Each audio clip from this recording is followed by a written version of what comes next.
আসসালামু আলাইকুম রহমতুল্লাহ। ভাইয়া পুরা জয়েন করো 2 মিনিট। হ্যাঁ, 2 মিনিটের মধ্যে। তো 7টা থেকে শুরু করার কথা, আমি 7টার মধ্যেই শুরু করছি। এই সময়ের মধ্যে 1 থেকে 1.5 ঘন্টার মধ্যে পুরো বইটা শেষ করে দেব। ইভেন তোমার সৃজনশীলের জন্য আর কিচ্ছু পড়তে হবে না। বন্ধুদেরকে মেনশন করো এবং শেয়ার করো, যতজন জয়েন করবে, আর ভিডিওটাতে রিয়েক্ট দিয়ে দাও।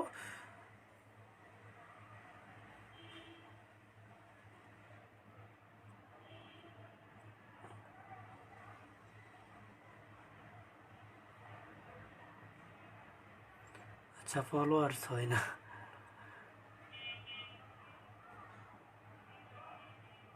তোমরা একটু ভিডিওটা শেয়ার করে দাও, আর মডারেটর যারা আছে তাদের সামনে যদি ভিডিওটা যায় তাহলে একটা শেয়ার দিয়ে দিও গ্রুপে। আমি একটু হোয়াটসঅ্যাপ গ্রুপগুলোতে দিয়ে দিই।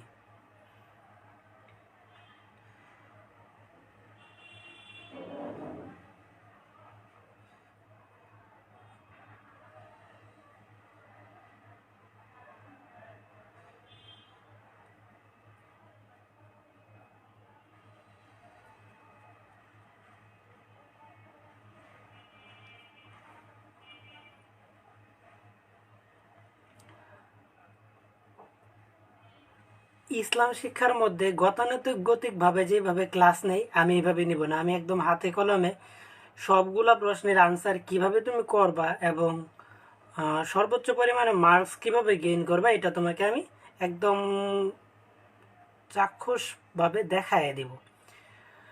তো ইসলাম শিক্ষায় ভালো মার্ক পেতে হলে দেখো যে ইসলাম শিক্ষায় যদি তুমি রিটেনে 70-এর মধ্যে ধরো 55 পায়ে গেলা, তখন তোমার এমসিকিউ লাগবে কতটা? এমসিকিউ লাগবে তোমার 25টা। কিন্তু 25টা এমসিকিউ অনেক সময় হয় না। ইসলাম শিক্ষার এমসিকিউ দেখবা যে ইমান, আকাইদ, তাওহিদ, রিসালাত, হ্যাঁ, এগুলা থেকে যে আসবে এমসিকিউ গুলা তুমি ধরতেই পারবা না কোনটা কি আসতেছে। বুঝতে পারছো? সো এটা তুমি যত বেশি পরিমাণে আগে থেকে এটা নিয়ে তুমি যত বেশি রিটেনে মার্কস তুলবা, তোমার তত এক্সট্রা অ্যাডভান্টেজ হয়ে থাকবা তুমি। সো অবশ্যই অবশ্যই রিটেনটা ভালো করবা। এবং রিটেনে কিভাবে ভালো করবা, কিভাবে, এখন দেখো যে অনেকে বলতে পারো যে ভাইয়া যদি আরবিতে কোনো কিছু ভুল হয়, ভাই একটু আধটু তুমি জেনারেলের স্টুডেন্ট, এটা স্যাররা বুঝবে যে একটু আধটু আরবি ভুল হয়েছে, এটা তোমার এমন কিছু না যে তোমাকে ফাঁস দিয়ে দেবে। আর একটা বোর্ড পরীক্ষা, এটার মধ্যে স্যাররা অনেক কনসিডার করবে। তোমরা একজনেও শেয়ার করো না ভিডিওটা, একটু শেয়ার করে দাও, শেয়ার করে দাও। আমি 7টা 1 বাজে এখনই শুরু করব।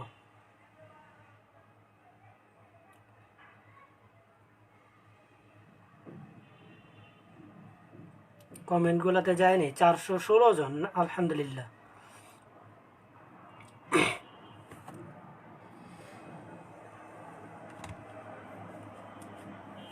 আচ্ছা, ইসলাম শিক্ষার মধ্যে প্রথমত যে কথাটা গতদিন তোমাদেরকে আমি আরবি আয়াত বলছি, এখন যদি কেউ অনেক বেশি আরবি আয়াত মুখস্থ না পারো, অন্তত 2টা আয়াত লিখা শিখবা। এখন অনেকে আবার কি করে জানা, 2টা লিখা শিখতে না পাইরা এই হাতের মধ্যে লেখা নিয়ে যা, তারপরে শার্টের মধ্যে, এই কাজটা আবার করতে যায় না। হ্যাঁ, দুনিয়ার চেয়ে আখিরাত বড়।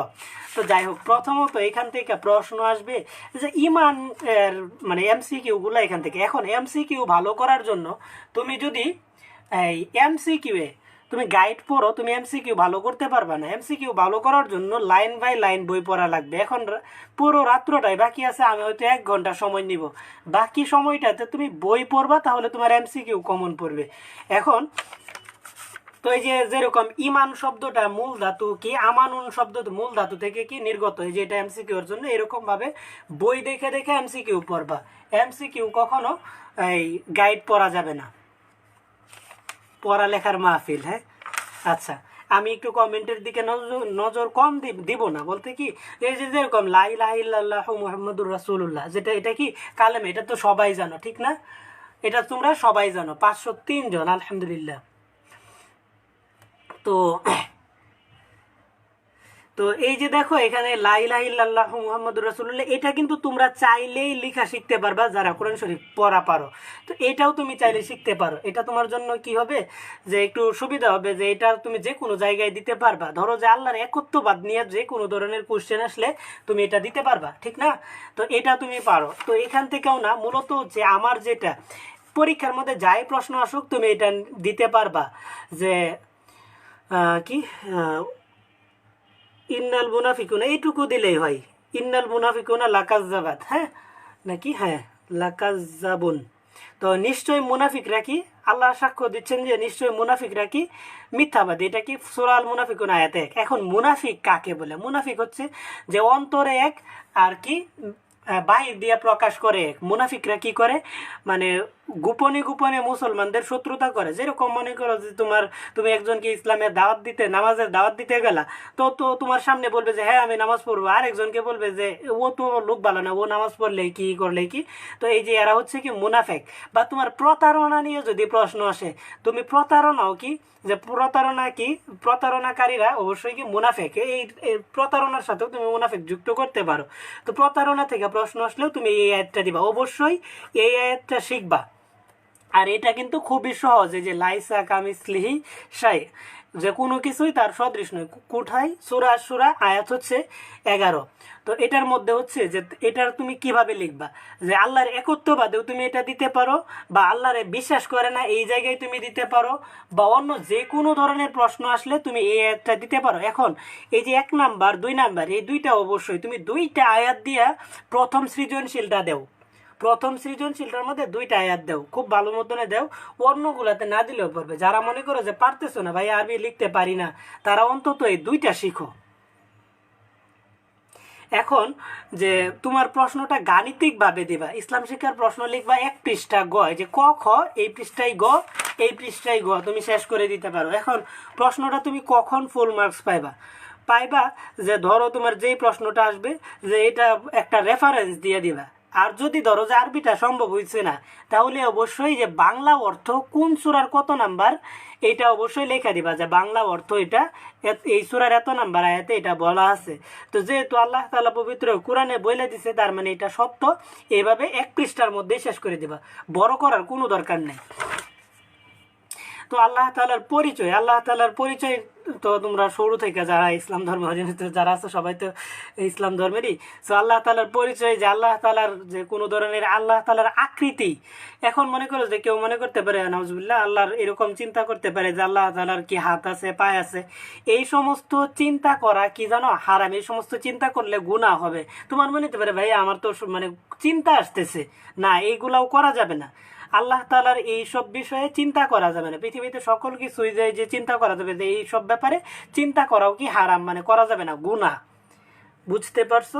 তো এই যে আল্লাহ তাআলার কোনো করা যাবে না। তো আল্লাহ তাআলার সব কি অদৃশ্য, অদৃশ্যের প্রতি কি মুমিন মুসলমানের বিশ্বাস করতে হবে। এক কথায় কোরআন এবং হাদিসের উপর কি নির্দ্বিধায় প্রশ্নহীনভাবে বিশ্বাস করতে হবে।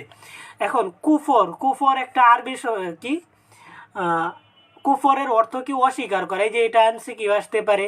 এটা কি আল কুফর শব্দ থেকে এসেছে না, আল কুফর শব্দের আবিধানিক অর্থ কি অস্বীকার করা, অবিশ্বাস করা, ঢেকে রাখা, গোপন করা, এগুলো হচ্ছে কি কুফর। তো কুফরের অর্থ এই অর্থগুলা থেকে এমসিকিউ বেশি আসবে। শিরক থেকে মাস্ট বি প্রশ্ন পাবা। শিরক থেকে মাস্ট বি প্রশ্ন পাবা। এখন শিরক থেকে প্রশ্ন আসলে তুমি কি দিবা, যে এটাই দিতে পারো যে আল্লাহ তাআলার কোনো কিছুই সাদৃশ নয়। এই যে দেখো বারবার একটা আয়াতই, আল্লাহ তাআলার কোনো কিছু সাদৃশ নয়, অদৃশ্যের উপর বিশ্বাস করতে হবে। তো অদৃশ্যতার উপর যারা বিশ্বাস করতে না পারবে তারা কি শিরক। যেরকম উদ্দীপক আসতে পারে যে একজন হিন্দু এবং মুসলিম বন্ধুর মধ্যে আলোচনা হচ্ছে, তো হিন্দু বলে যে তাদের দেবী দুর্গার 10টা হাত 10টা পা আছে, তাদের একটা আকৃতি আছে, কিন্তু আল্লাহ তাআলার কোনো আকৃতি নাই। তো এরকম প্রশ্নের ক্ষেত্রে তুমি উত্তরটা দিবা যে আল্লাহ তাআলা পবিত্র কোরআনে বলছে কোনো কিছু সদৃশ নয়। সো অদৃশ্যের উপর বিশ্বাস করতে পারলেই কেবল মুসলমান থাকবে, অন্যথায় কি হবে না, সে মুসলমান হিসেবে গণ্যই হবে না। আশা করি বুঝাইতে পারছি। তো শিরক থেকে প্রশ্ন আসলে ডিরেক্ট এই কথাটা দিয়ে দিবা, তাহলে তোমার শেষ। তো এই যে ইন্না শিরকা লাযুলমুন আযীম, এটা কি সূরা আল লুকমান আয়াত 13, এটাও তুমি দিতে পারো যে শিরক কি, এটা যারা পারো তারা, অন্যথায় দেওয়ার দরকার নেই। নিশ্চয়ই শিরক হচ্ছে কি চরম জুলুম, ইসলামে জুলুমটা একদম পছন্দ করে না, জুলুমটা একদমই পছন্দ করে না। এই যে যে এই জিনা তারপরে হত্যা করার সমান হচ্ছে কি জুলুম করা, কারো উপর জুলুম করাটা হচ্ছে হত্যা করা এবং জিনা করার সমান বলে অনেক জায়গায়। সো এই যে যে শিরকের ব্যাপারটা, এটা কিন্তু শিরক হচ্ছে কি চরম জুলুম, যত ধরনের জুলুম আছে তার মধ্যে অন্যতম চরম জুলুম হচ্ছে কি শিরক। অত্যন্ত অর্থটা তুমি পড়বা, অর্থ এবং কোন সূরার কত নাম্বার আয়াত, এটা অন্তত বেড়ে যাবে। হ্যাঁ, নিফাক এটা থেকে না, প্রশ্ন আসবে মূলত রিসালাত থেকে প্রশ্ন আসবে। রিসালাত কি, যে যে নবী রাসূলদের উপর যে কিতাবগুলা নাজিল হয়েছে এইগুলা মূলত হচ্ছে কি হ্যাঁ, এই যে রিসালাত, এইগুলোর মাধ্যমে কি করছে আল্লাহ তাআলা বাণীগুলা মানুষের কাছে পৌঁছায় দিছে, মানে নবী রাসূলের মাধ্যমে। এই যে রিসালাত শব্দের অর্থ কি বার্তা বা চিঠি পৌঁছানো। তো নবী রাসূলগণের মাধ্যমে আল্লাহ তাআলা কি করছে, মানুষের যে দিন পথ চলা কি করবে না করবে সব মানুষের মাধ্যমে কি পৌঁছাইছে, এই যে এটাই হচ্ছে কি রিসালাত। তো রিসালাতের এখান থেকে এটা তেমন না, রিসালাত না খতমে নবুয়ত থেকে প্রশ্ন হয় মূলত। এই যে প্রত্যেক সম্প্রদায়ের জন্য কি রয়েছে, পথ প্রদর্শক রয়েছে। আরবি আয়াতটা ছোট, পড়তে পারো। প্রত্যেক সম্প্রদায়ের জন্য কি রয়েছে, পথ প্রদর্শক রয়েছে। যে কোনো ধরনের মনে করে যে নবী নিয়ে প্রশ্ন আসলেই এটা দিতে পারবা যে আল্লাহ তাআলা যুগে যুগে অসংখ্য নবী রাসূল পাঠাইছে এবং প্রত্যেকটা সম্প্রদায়ের জন্য আল্লাহ কি করছে, পথ প্রদর্শক পাঠাইছে। হয়তো অনেকে মানছে অনেকে মানছে না, যারা মানছে না তারা পথভ্রষ্ট হয়েছে, যারা মানছে তারা কি করছে, কামিয়াব হয়েছে। তো এই যে এই অর্থটা দিয়ে তুমি যে কোনো ধরনের প্রশ্নের আনসার দিতে পারো। আরবি লিখতে না পারলে, এখন যেহেতু শেষ, আজকে রাতটাই শেষ, হয়তো তোমরা আমার সাথে পরিচিত না, আমার সাথে অনেক দেরিতে পরিচয় হয়েছো। আমার সাথে যদি আগে থেকে পরিচিত থাকতো, আমি কিন্তু তোমাদেরকে এগুলো মুখস্থ করাই ফেলতাম। ইভেন লেখাটাও আমি যদি লেখা দিতাম তাহলে তোমরা লিখতেও পারতা, বুঝছো? আরবি লেখা কোনো ব্যাপার না, সো এটাও পারতা। তো তোমরা তোমাদেরও দুর্ভাগ্য বলতে পারো যে আমারও তোমাদের সাথে আমার আগে পরিচয় হয় নাই। তো প্রত্যেক সম্প্রদায়ের জন্য কি রয়েছে, পথ প্রদর্শক রয়েছে। রেফারেন্স মনে না থাকলেও এটা বলবা যে কোরআনে আল্লাহ তাআলা বলছে কি প্রত্যেক সম্প্রদায়ের জন্য আল্লাহ কি করছে, পথ প্রদর্শক প্রেরণ করেছে। আচ্ছা, এটা কি গেল যে নবী রাসূল নিয়ে যে কোনো ধরনের প্রশ্ন আসলে এখান থেকে দিয়া দিবা। সর্বশেষ নবী, তো এই যে আনা খাতামুন নাবিয়িন কোথায় আছে, এই যে এইটা তুমি যারা এই যে মুসলিম শরীফের অর্থটা দিবা যে আমি শেষ নবী, আমার পরে আর কোনো নবী নেই। সহি মুসলিম, সহি বুখারী, হাদিসগুলো তো এই দুইটা হাদিস গ্রন্থই তোমরা সবচেয়ে বেশি পরিচিত। যে কোনো একটা, যে সহি মুসলিমের মধ্যে এই হাদিসটা আছে যে আমি শেষ নবী, আমার পরে আর কোনো নবী নাই। তো মোহাম্মদ সাল্লাল্লাহু সাল্লাম নিজে যেহেতু বলে গেছে যে আমি শেষ নবী, আমার পরে আর কোনো নবী নাই, তো যতজনই নবীর দাবি করে সবাই কি ভুয়া। দেখবা যে উদ্দীপক আসবে যে একজন মানুষ কি করতেছে, যে নিজে নবী দাবি করতেছে। ইভেন বাংলাদেশেই তো দেখা গেছিল যে নবী দাবি করতেছে সেই নবী, তো মোহাম্মদ সাল্লাল্লাহু সাল্লাম মানে সে সবকিছু পৌঁছাইতে পারে না, নাউজুবিল্লাহ। তো এই যে নবী এইরকম উদ্দীপক দিয়ে দিতে পারে যে সে নবী দাবি করতেছে, যে তার স্থানটা কি হবে। তো বলবা যে আল্লাহ তাআলা তাদের স্থান কি হবে, জাহান্নামের সর্বনিম্ন স্থানে। তো এরকম বলে দিবা যে জাহান্নামের সর্বনিম্ন স্থানটার নাম হচ্ছে কি জানো, লাজা।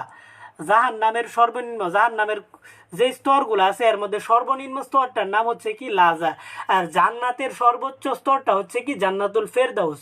তো যে কোনো ধরনের কেউ ভালো কাজ করলে, যে একজন ভালো কাজ করছে, নামাজ পড়ছে বা অসুস্থর সেবা করছে বা মানুষের পথ দেখায় দিছে, তো তার প্রশ্নটা আসে কি যে তার দৃষ্টিকোণ, তাকে ইসলামের দৃষ্টিকোণ থেকে ব্যাখ্যা করো।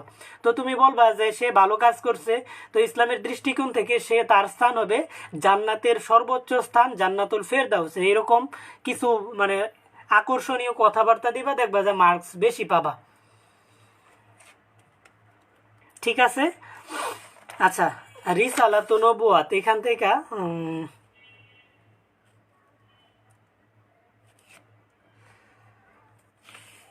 আসমানি কিতাব। তো আসমানি কিতাব থেকে প্রচুর পরিমাণে এমসিকিউ হয় যে আসমানি কিতাব কতখানা, বড় 4খানা, ছোট কয়খানা, 25খানা নাকি, মনে নেই তোমার। 104 খানা আসমানি কিতাব নাজিল হয়েছে, এর মধ্যে বড় 4খানা আর ছোট কত 100খানা। তো বড় 4খানা কিতাবের নামগুলো ইয়ে করবা, যে কোন কার উপর কোনটা নাজিল হয়েছে এটাও তোমার কি করতে হবে, মুখস্থ করতে হবে। যেরকম তাওরাত নাজিল হয়েছে কি হজরত মুসা আলাইহিস সালামের উপর, জাবুর নাজিল হয়েছে হজরত দাউদ আলাইহিস সালামের উপর, ইনজিল নাজিল হয়েছে ঈসা আলাইহিস সালামের উপর, কুরআন মাজিদ কি হজরত মুহাম্মদ সাল্লাল্লাহু আলাইহি ওয়াসাল্লামের উপর কি হয়েছে, নাজিল হয়েছে। তো এই যে এই 4টা কি নবী রাসূলের নাম সহ পড়বা, তাহলে দেখবা যে একটা এমসিকিউ কমন পড়ে যাবে এখান থেকে। কিতাব শব্দের অর্থ গ্রন্থ, শব্দের অর্থটা পড়বা। কিতাব, আল কিতাব শব্দের অর্থ কি গ্রন্থ। আল ফুরকান শব্দের অর্থ হচ্ছে সত্য ও মিথ্যার পার্থক্যকারী। কয়েকটা অর্থ দিতেছে, এই অর্থগুলা পড়বা।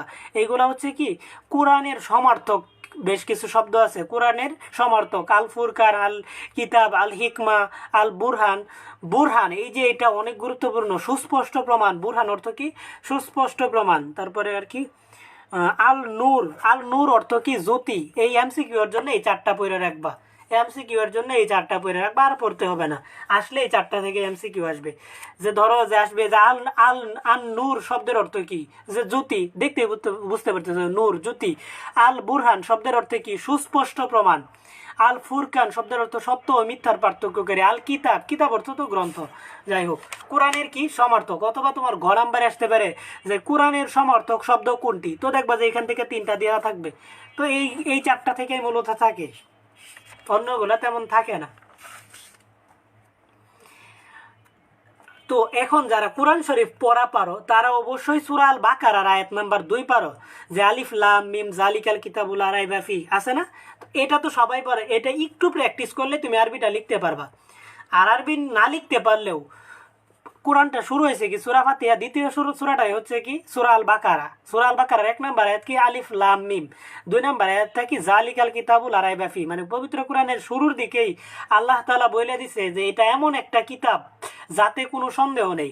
এখন উদ্দীপকে আসবে যে অনেক ব্যক্তি থাকবে যারা কি করবে না, যারা কোরআন শরীফের মানে কোরআন শরীফের একটা পরিপূর্ণ যে দেখো মনোযোগ দাও এখন কথাটা। উদ্দীপক আসবে যে একজন মনে করবে যে পবিত্র কোরআন এটা অনেক বছর আগে নাজিল হয়েছে, বা এটা এতটা বড় একটা বই না, এটা বেশ ছোট, তো এটার মধ্যে সম্পূর্ণ কিছু নাই, আরও কিতাব নাজিল হওয়ার দরকার আছে, আরও নবী রাসূল আসবে। বুঝতে পারছো উদ্দীপকটা? তারপরে বলবে যে সে যে এই অবিশ্বাস করতেছে তার অবস্থানটা, তো তার অবস্থানটা কি, যেহেতু আল্লাহ তাআলা পবিত্র কোরআনের শুরুতেই বলে দিছে যে এটার মধ্যে কোনো সন্দেহ নাই, আর এই জায়গার মধ্যে সে সন্দেহ করছে, তার মানে আল্লাহর কথার অবাধ্য হয়েছে, তার স্থান হবে কি জাহান্নামে। তো এই যে এটা দিতে পারো। তারপরে আরো নবী রাসূল আসবে, এটা আসছে, তো বলবা যে আল্লাহ তাআলা মহানবী হযরত মুহাম্মদ সাল্লাল্লাহু আলাইহি ওয়াসাল্লাম সহিহ মুসলিমের মধ্যে কি বলছে যে আমি শেষ নবী, আমার পরে আর কোনো নবী আসবে না। তো এটা কি করবা, কালারিং পেন দিয়ে লিখবা, নীল বা সবুজ ওই অর্থটা লিখবা, তাহলেই হবে। আর বলে দিবা যে সহিহ মুসলিম। তো এটা কি খতমে নবুয়ত বা শেষ নবীর মধ্যে চলে গেছে। তো এই যে এই প্রশ্নটা দিয়ে কি এই ধরনের সব ধরনের প্রশ্ন গ এবং ঘ আনসার করে দিতে পারবা। ক খতেও, কটা তো একদম মুখস্থরে লিখতে হবে, খ গুলো এরকম। কমেন্ট পড়ো। এখন কেউ যদি কমেন্টে বিরক্ত হও তাহলে সে কি করবা জানো, এই যে এখান থেকে এরো চিহ্নটা আছে না, এরো চিহ্নের মধ্যে চাপ দিবা, দেখবা যে কমেন্ট চলে গেছে। আবার এরো চিহ্নটা দিলেই কমেন্টগুলো আসবে। বইয়ের সব পাঠ পড়তে হবে কি, এমসিকিউ এর জন্য সব পাঠই পড়তে হবে। আসমানি কিতাবের গুরুত্ব, আসমানি কিতাবের গুরুত্বটা কি, যে আসমানি কিতাবের মাধ্যমে বা এই যে এইগুলার মাধ্যমে আমরা কি আল্লাহ তাআলার বিধি নিষেধ আদেশ কি করতে হবে, আল্লাহ তাআলার হুকুম আহকাম এইগুলা সম্পর্কে আমরা কিভাবে জানতে পারতেছি, এই কিতাব সমূহের মাধ্যমে বা হাদিস সমূহের মাধ্যমে। হাদিস এবং কিতাব দুইটাই গুরুত্বপূর্ণ, কোনোটাই কম গুরুত্বপূর্ণ না। বুঝতে পারছো? তো কিতাবের মাধ্যমে আমরা এটা জানতে পারতেছি, সো এটা আমাদের জন্য খুবই গুরুত্বপূর্ণ। কমেন্টে একটু বলো তো, পবিত্র কোরআন কোথায় সংরক্ষিত আছে? পবিত্র কোরআন কোথায় সংরক্ষিত আছে?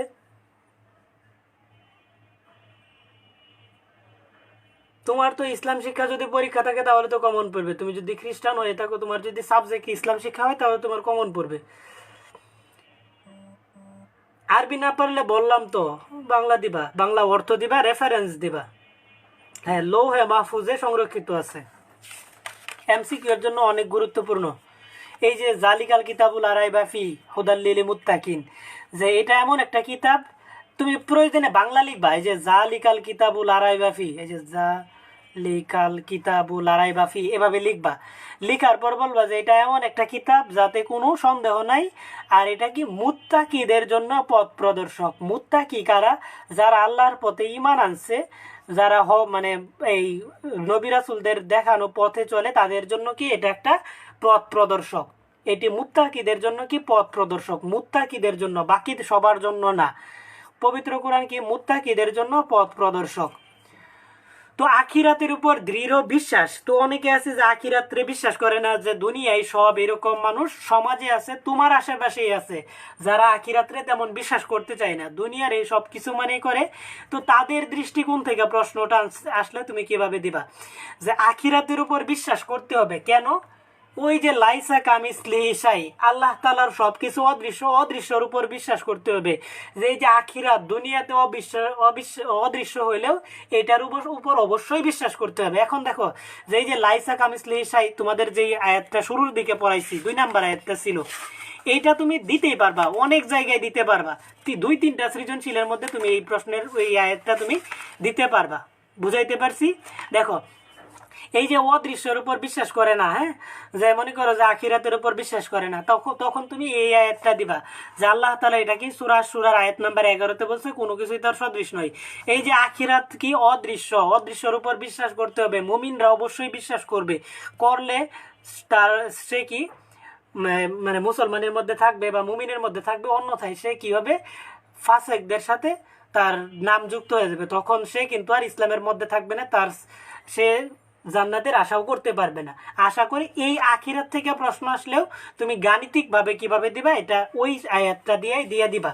সো যারা না পারো অন্তত একটা আয়াত পড়ে যাবে। এটা কি কঠিন কিছু? স্ক্রিনশট দাও, 9 নাম্বার পৃষ্ঠা।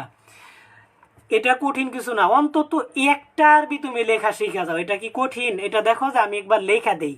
এই যে তুমি এভাবে লিখবা, এই যে লাম, হ্যাঁ, তারপরে ইয়া, লাই সা, এই যে কামিসলি, এই যে কা মিমজের মি, আচ্ছা পরে দেই, কামিস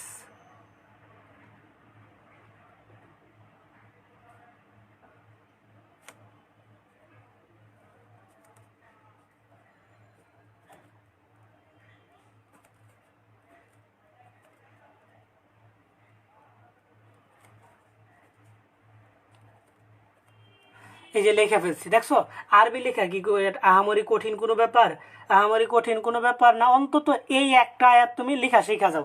তোমাদেরকে আরেকটা বিষয় দেখায়, মজার ইন্টারেস্টিং। দাঁড়াও, একটা পেজ নেই। যদি দেখো যে তুমি এই যে আরবি যে বলে না যে কয় জিনিস জানিলে কোরআন শেখা যায়, হ্যাঁ, 3 জিনিস জানিলে, কয় জিনিস জানিলে কোরআন শেখা যায়? 3 জিনিস জানিলে কোরআন শেখা যায়। তাড়াতাড়ি, টানাটানি, ধরাধরি, সারাসারি, গুনগুনো, 5 জিনিস জানিলে কোরআন শেখা যায়। তার মধ্যে এই যে এটা দিয়া, যেরকম যারা এই যে এক দাঁত, তারপরে হচ্ছে হার মাথা, হ্যাঁ, আমি কিন্তু আবার আরবি পড়াইতেও পারবো। 3 দাঁত, সোয়াদের মাথা, তোয়া, সোয়াদ, হ্যাঁ, সোয়াদের মাথা, তুয়া, তারপরে হচ্ছে আইনের মাথা, গোল মাথা। গোল মাথাটা কেমনে লিখবো, ধরো, আইনের মাথা, গোল মাথা, লাম। এই যে এই বিষয়টা জানলে কি আরবি জানা যায় যে এই যে এক দাঁত, হার মাথা, 3 দাঁত, সোয়াদের মাথা, তো আইনের মাথা, কুল মাথা, লামের মাথা, মিম। এই যে এইটার মাধ্যমে পুরো কোরআন শরীফটা মানে এটা শিক্ষা করা যায়। বা 5 জিনিস জানিলে কোরআন শেখা যায়। তাড়াতাড়ি, টানাটানি, ধরাধরি, সারাসারি, গুনগুন, এইগুলা জানা। তো এটা বিষয় না। তো এইটা থেকে তুমি কিন্তু সহজেই এই আরবিটা লেখা শিখে ফেলবা। আমি আশা করি যে এখানে যে 400 জন আছো, একটা আয়াত অন্তত শিখবা তোমরা, হ্যাঁ, একটা, বেশি দেই নাই, একটা শিখো, তুমি ভালো মার্কস পাইবা। একটা প্রথম সৃজনশীলটা লিখবা, প্রথম সৃজনশীলের মধ্যে এটা লিখবা। ভাই আমি কেটে নিছি এটা, মানে এটা কাইটা ফেলছো, এই কাজ করবা? দেখো তোমাকে বলতেছি তো, তুমি বাংলা অর্থ লিখো, প্রবলেম নাই, তবে এই একটা আয়াত তুমি লেখা যাও, এই একটা আয়াত শিখা যাও, আবার হাতে লেখা লয়ে যাও না, হ্যাঁ, আরবি গুণা হবে।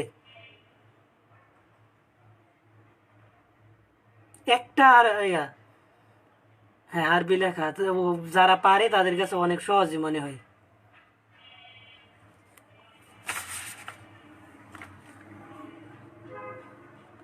হাতের লেখা খুবই খারাপ যেরকম আছে, এখন তো কোনো ভালো করার উপায় নেই। হাতের লেখা ভালো করতে হলে মিনিমাম 3টা মাস সময় লাগে। তো এই যে এটা গেল, হ্যাঁ।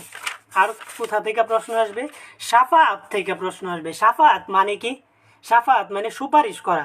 যে মহানবী হযরত মুহাম্মদ সাল্লাল্লাহু আলাইহি সাল্লাম পৃথিবীতে যত পরিমাণে ইট পাথর আছে তার চেয়ে বেশি পরিমাণে মানুষরে সুপারিশ করে জাহান্নাম থেকে জান্নাতে দিবে। কিয়ামতের এই হাসরের ময়দানে যেদিন সবাই দাঁড় হবে বিচারের জন্য, তখন মানে ওই যে সব নবীরা কেউ যায় শাফায়াতের জন্য করতে পারবে না, যে মানে তখন কি মানে মাথা থেকে মানে 1 ফিট দূরে সূর্য থাকবে, প্রচন্ড মানুষের মগজ টকবক করতে থাকবে।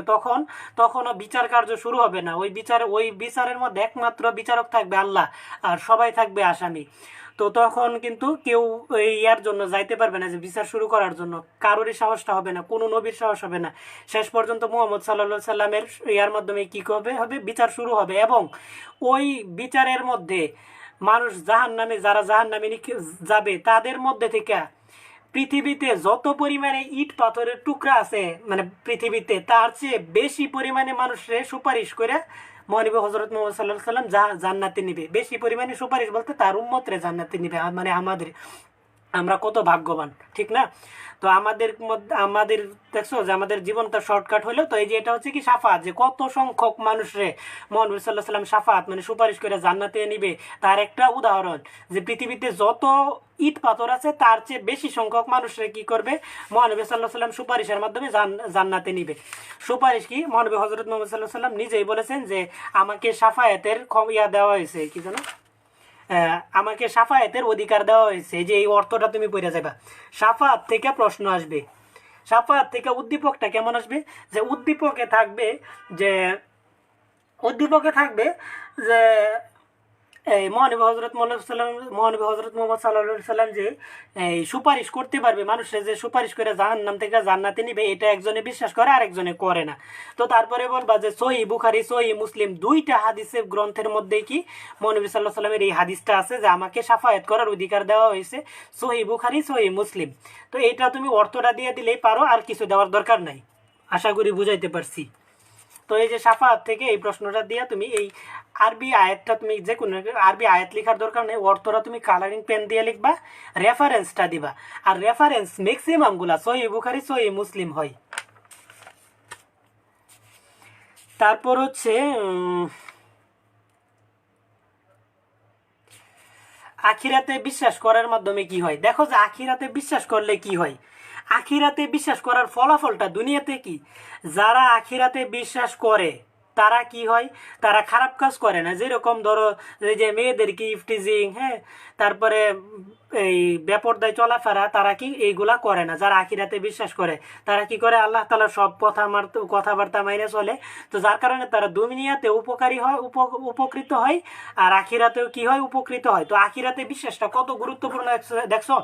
আখিরাতে বিশ্বাস করলে কি হবে, একজন আরেকজনরে ঠকাইবে না। বুঝতে পারছো? ধরো যে তোমার হাত থেকে একজনের জিনিস, আমি যদি মনে করি যে তোমার কাছ থেকে ফোন ছিনতাই করে নিয়ে যাই, তাহলে আমার মধ্যে যদি আখিরাতের ভয় থাকে যে আল্লাহ তাআলার সামনে তো আমার এটার হিসাব দিতে হবে, তাহলে আমি কি করব না, এটা করব না, চুরি করবে না। তো আখিরাতে বিশ্বাস করাটা কত গুরুত্বপূর্ণ দেখছো। যদি কেউ আখিরাতে বিশ্বাস করে তাহলে কি হবে, আখিরাতে বিশ্বাস করলেই সে সব ধরনের পাপাচার থেকে মুক্ত থাকতে পারবে, যে চুরি করবে না, তারপরে মিথ্যা কথা বলবে না। মিথ্যা কথা না বললে তো সব ধরনের পাপাচার থেকে সরে আসা যায়। তারপরে যে ইয়াগুলো আছে যে কেউ ওজনে কম দিবে না। তো বুঝতে পারছো যে আখিরাতে বিশ্বাস করাটা কত গুরুত্বপূর্ণ।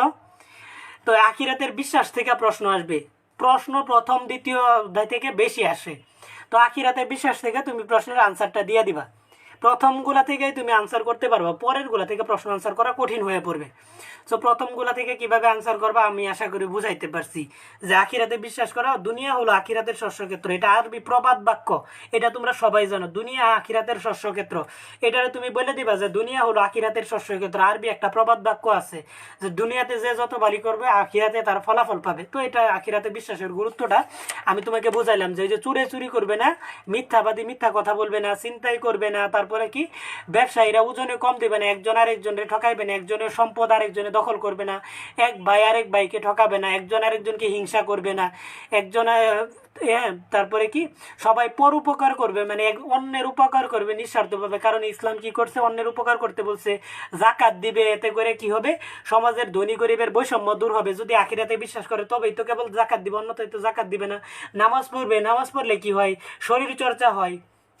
আশা করি বুঝতে পারছো। এই অধ্যায়টা কিন্তু শেষ। তারপরে হচ্ছে শরীয়তের উৎস। শরীয়তের উৎসের মধ্যে কি আছে, শরীয়তের উৎস কি কি? শরীয়তের উৎস হচ্ছে চারটা কি? এক নাম্বার হচ্ছে কোরআন। কোরআনে যেই বিষয় নাই এটা তুমি হাদিসের নিবা। মনে করো যে ধরো তুমি একটা কোরআন থেকে বুঝতে পারতেছো না, তখন তুমি এটা বোঝার জন্য হাদিস নেবা। হাদিসেও যদি না থাকে তাহলে ইজমা, ইজমাতেও যদি না থাকে তাহলে হচ্ছে কিয়াস। কিয়াস কি? কোরআন তো তোমরা সবাই জানো। সুন্নাহ কি? সুন্নাহ হচ্ছে মহানবী হযরত মুহাম্মদ সাল্লাল্লাহু আলাইহি ওয়াসাল্লাম নিজে যা করছে সেগুলো হচ্ছে কি সুন্নাহ। এবং ইজমা হচ্ছে কি, যে সাহাবীরা যারা করছে, সাহাবী যারা ছিল তারা যেগুলা করছে ওইগুলা কি ইজমা। কিয়াস হচ্ছে কি, ধরো যেমন একটা মতামত যেটাতে তুমি সিদ্ধান্ত নিতে পারতেছো না, তখন 8-10 জনে মিলে একটা কি করবে, 8-10 জন না, ধরো যে 100-200 জন মানুষে মিলে একটা সিদ্ধান্ত নিবা যে কি করা যায়।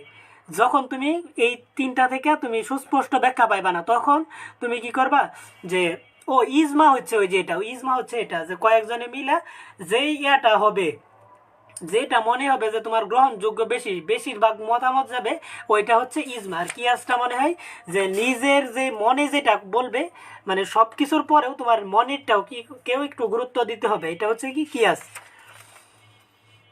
আচ্ছা আমি এটা দ্বারা দেখে নি কিয়াসটা কি। তো মূল ইয়াটা বুঝতে পারছো যে শরীয়তের ভিত্তিগুলা কি, শরীয়তের উৎসসমূহ কি, কোরআন, সুন্নাহ, ইজমা এবং কিয়াস। শরীয়তের উৎস কয়টা? চারটা। এই চারটা থেকে কি করতে হবে, মানুষের জীবন ধারণ করতে হবে। আজান আমার এখানে দেয় নাই, আজান আমার এখানে যখন দিব তখন ইয়া করব। হ্যাঁ, অনুমানটা কিয়াস। আচ্ছা ঠিক আছে, হ্যাঁ অনুমানটা কিয়াস এবং কয়েকজনে মিলে যেটা এরা ইজমা বলে। এবং ইজমাটা সারা জীবনই চলমান থাকবে। হ্যাঁ নাম্বার পাবা তো, না পারলে বাংলায় দিবা। যেরকম যে এই সূরা বাকারার 2 নাম্বার আয়াতটা তোমরা সবাই জানো, যে জালিকাল কিতাবুল আরাইবি ফি হুদাল লিল মুত্তাকিন।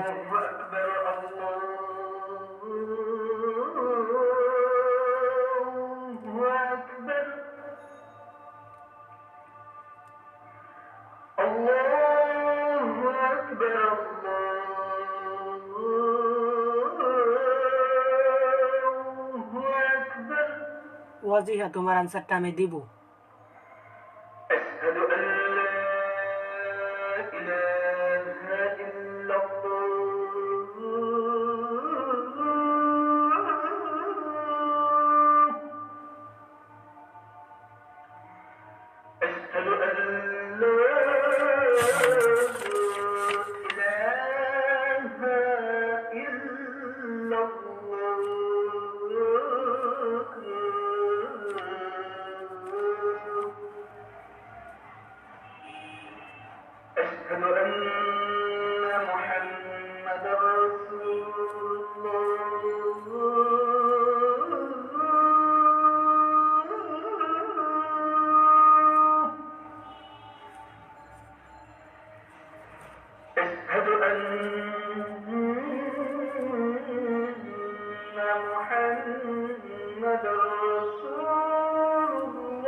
ভালো হয়নি।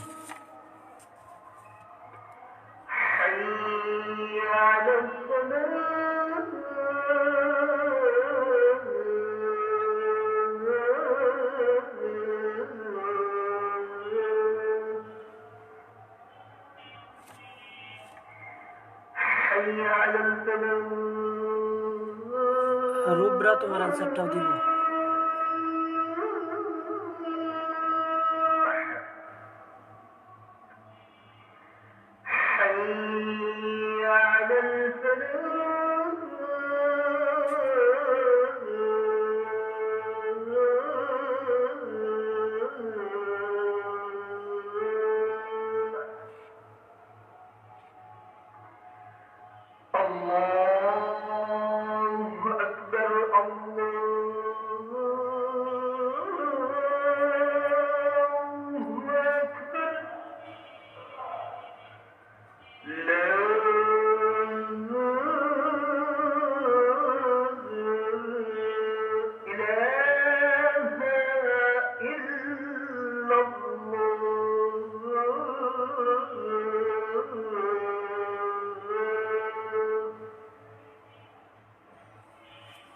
এশার আজানের আধা ঘন্টা পরে নামাজ শুরু হয়। আচ্ছা,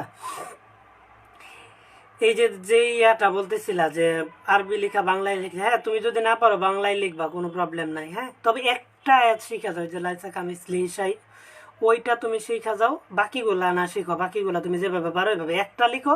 তো প্রথমটা তুমি যদি ভালো মতনই লিখো, বাকিগুলাতে তোমাকে এমনিতে মার্কস দিবে। এবং এবং ইসলাম শিক্ষায় গ 1 পৃষ্ঠা, ঘ 1 পৃষ্ঠা যথেষ্ট। বুঝতে পারছো? গ 1 পৃষ্ঠা আর ঘ 1 পৃষ্ঠা যথেষ্ট। এই 1 পৃষ্ঠা ক খ, 2 পৃষ্ঠা, এই যে 3 পৃষ্ঠা শেষ। 3 পৃষ্ঠায় 1 প্রশ্ন যথেষ্ট ইসলাম শিক্ষার জন্য।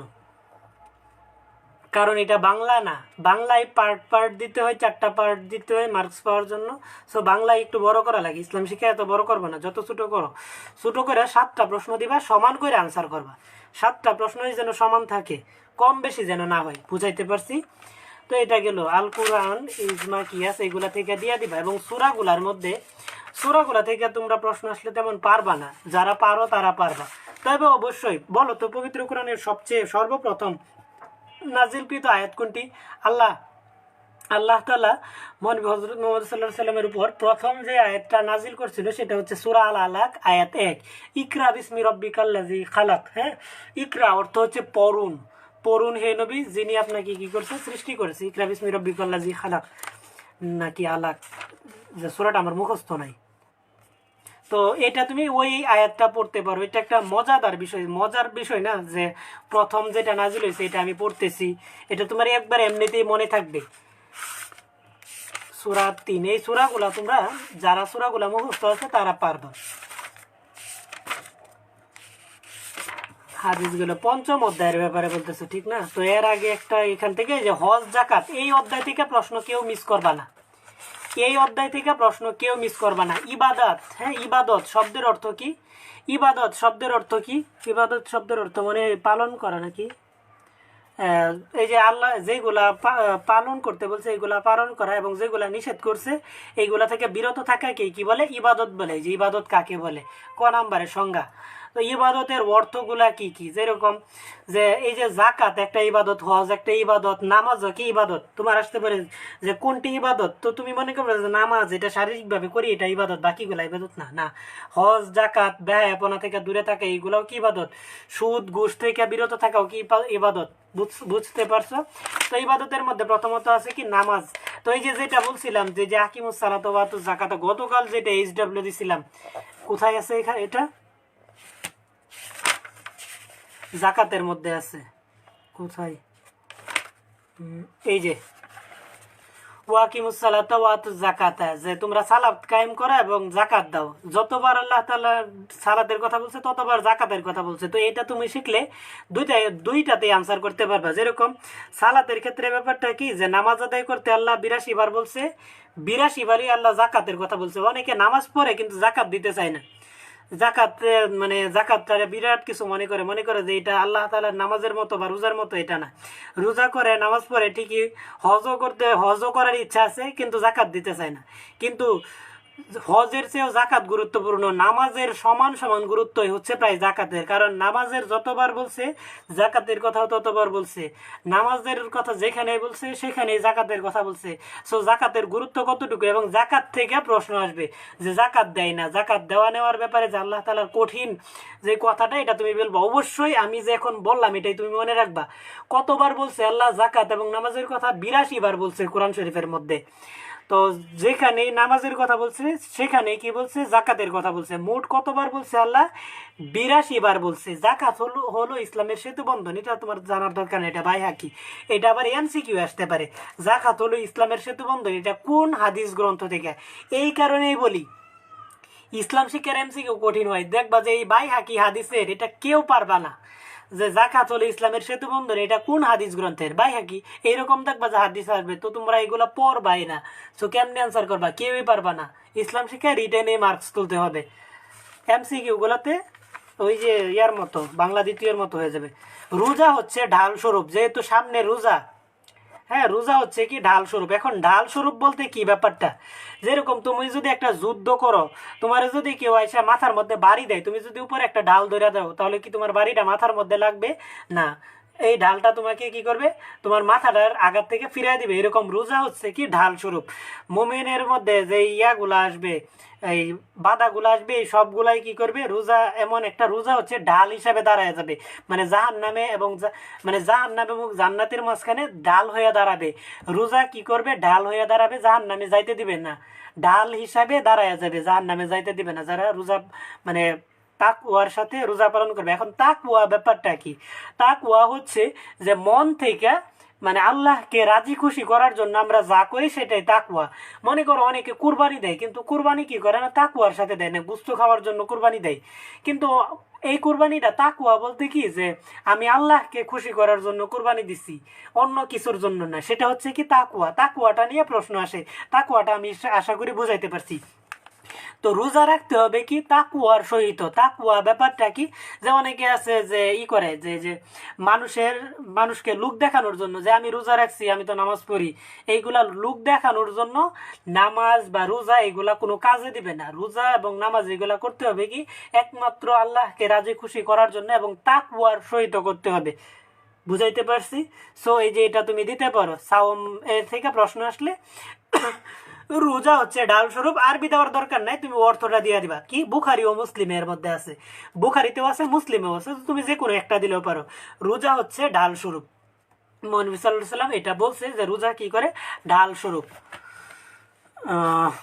আর এই অর্থটা বলতে পারো যে সাওম কি আমার জন্য এবং আমি নিজে এর প্রতিদান দিব। প্রতিদান রোজা সামনে, রোজা থেকে প্রশ্ন আসবে যে রোজা হচ্ছে কি আল্লাহ তাআলার জন্য এবং আল্লাহ তাআলা নিজে এর প্রতিদানটা দিবে রোজার জন্য। যেরকম যে ধরো যে ব্যক্তি রোজা রাখে, হ্যাঁ, রোজা রাখার পর নামাজ পড়ে বা রোজা রাখার পর যখন ইফতার করে, তখন আল্লাহ তাআলা বলে যে ফেরেশতাদের ডাইকা যে এই যে দেখো আমার জন্য এই প্রত্যেকটা বান্দার ক্ষেত্রে যে রোজা রাখছে এখন কি করা উচিত, তখন সব এরে এই যেরকম যে ইসলাম কি বলছে যে শ্রমিকদের পারিশ্রমিকটা কি করতে হবে, যে শরীরে ঘাম শুকানোর আগে দিতে হবে। তো আল্লাহ তাআলা তো মহান, আল্লাহ তাআলা তো রহমানুর রাহিম, গাফফার, মানে অনেক মায়ের অধিকারী, অনেক।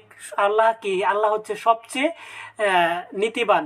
তো আল্লাহ কি এই কাজটা করতে পারে যে রোজা রাখছো এখন তোমার প্রতিদানটা দিবে পরে? না, আল্লাহ তাআলা তখন কি করবে, তোমার জীবনের সমস্ত গুনাহ মাফ করে দিবে। তো রোজার ইয়াটা তো এইভাবে তুমি হাদিসগুলো লিখতে পারো। ছেলেরা কিন্তু এই বিষয়গুলো একটু বেশি লিখতে পারবা। হ্যাঁ, তো এই হাদিসগুলো যারা শুনছো বা মসজিদের প্রতিনিয়ত শোনো, এইগুলা থেকেও তোমরা অনেক কিছু লিখতে পারবা। এবং ইসলাম শিক্ষার ব্যাপারটা হচ্ছে যে বইয়ে যা আছে তাই যে দিতে হবে এমন না।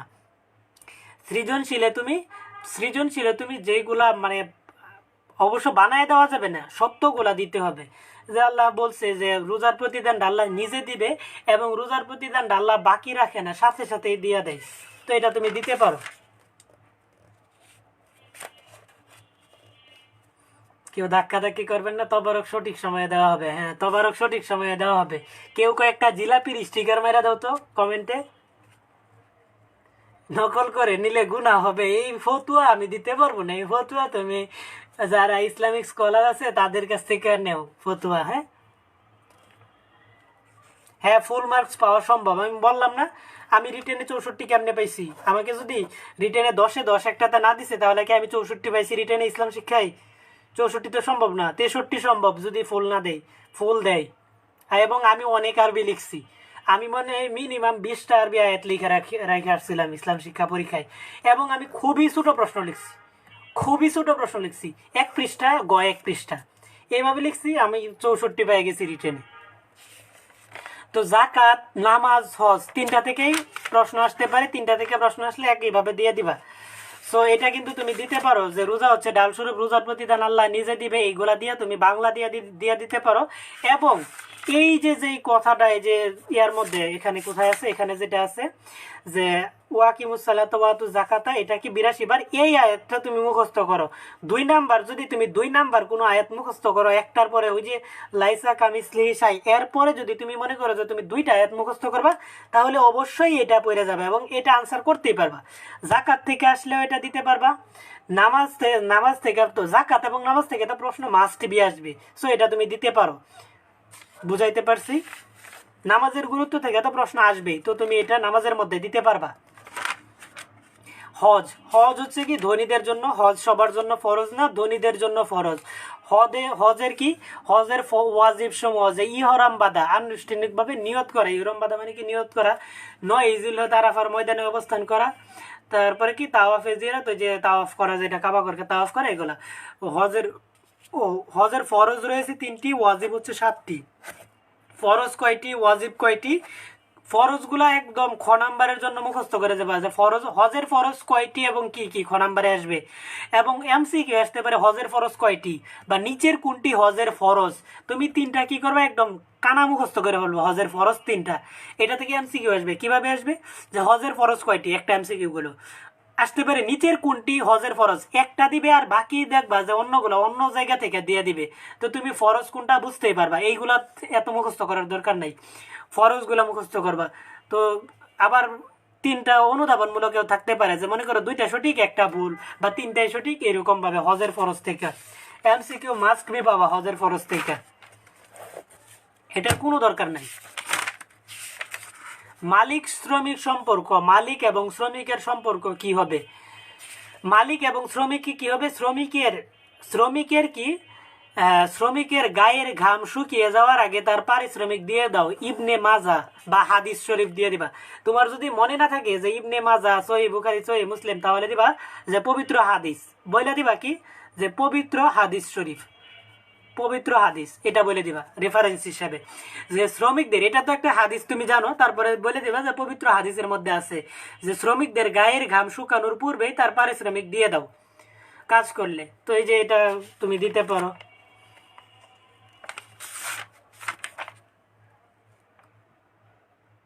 এই যে দেখো, শ্রমিকদের দৈনিক কতবার ক্ষমা করা যেতে পারে, দৈনিক 70 বার ক্ষমা করা যেতে পারে, এটা কি মহানবী হযরত মুহাম্মদ সাল্লাল্লাহু আলাইহি সাল্লাম বলছে। এই যে কাজের কর্মচারীদের দৈনিক কতবার ক্ষমা করা যেতে পারে, 70 বার, তিরমিজির মধ্যে আছে, হ্যাঁ 70 বার, দৈনিক 70 বার ক্ষমা।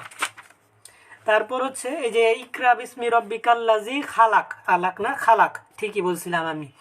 তো এই রেফারেন্সটা তুমি পড়বা শুধুমাত্র, যে কোরআনের মধ্যে কি প্রথম যে শব্দটা নাজিল হয়েছে, প্রথম যে আয়াতটা নাজিল হয়েছে, ইকরা বিসমি রব্বিকাল্লাযী খালাক, মানে পড়ুন হে নবী যিনি আপনাকে সৃষ্টি করেছে। এটা মূলত কি, যে জ্ঞান, ইলম বা জ্ঞান, ইলমের শব্দের অর্থ কি জ্ঞান বা প্রজ্ঞা, হ্যাঁ। তো জ্ঞান হলো কি জানা, অবগত হওয়া। এই শব্দটার আরো কয়েকটা সমার্থক আছে, সমার্থক পড়া উচিত এমসিকিউর জন্য। সমার্থক গুলা কি এখানে আছে, অবগত হওয়া, এই যে জ্ঞান, জানা বা অবগত হওয়া, বিদ্যা, এই যে বিদ্যা নিয়ে তোমার সৃজনশীল আসতে পারে, যে এই যে বিদ্যা অর্জন করার জন্য কি, যে এক জায়গা থেকে আরেক জায়গায় যাওয়া, পৃথিবীর 7 সমুদ্র 13 নদী পার হয়ে যাওয়া যায়, বিদ্যা অর্জন করার জন্য কি হাদিস শরীফে আছে, বা কারণ যেহেতু মানে কোরআনের প্রথমেই বলছে যে পড়ুন, মানে এটা কি জ্ঞান অর্জন করতে বলছে। পড়ুন শব্দের অর্থ হচ্ছে কি জ্ঞান, জানা, অবগত হওয়া, তোমার পৃথিবীতে যা কিছু আছে সব কিছু সম্পর্কে জানা, অবগত হওয়া, জ্ঞান অর্জন করতে কি বলছে, ইসলামে বলছে। সো ইসলামে কি জ্ঞান অর্জন করতে বলছে, নিষেধ করে নাই। জ্ঞান অর্জন সব জায়গায় করতে পারবে, নারীরাও করতে পারবে, তবে পর্দা করতে হবে, পর্দার বিধান মাইনা জ্ঞান অর্জন করতে হবে।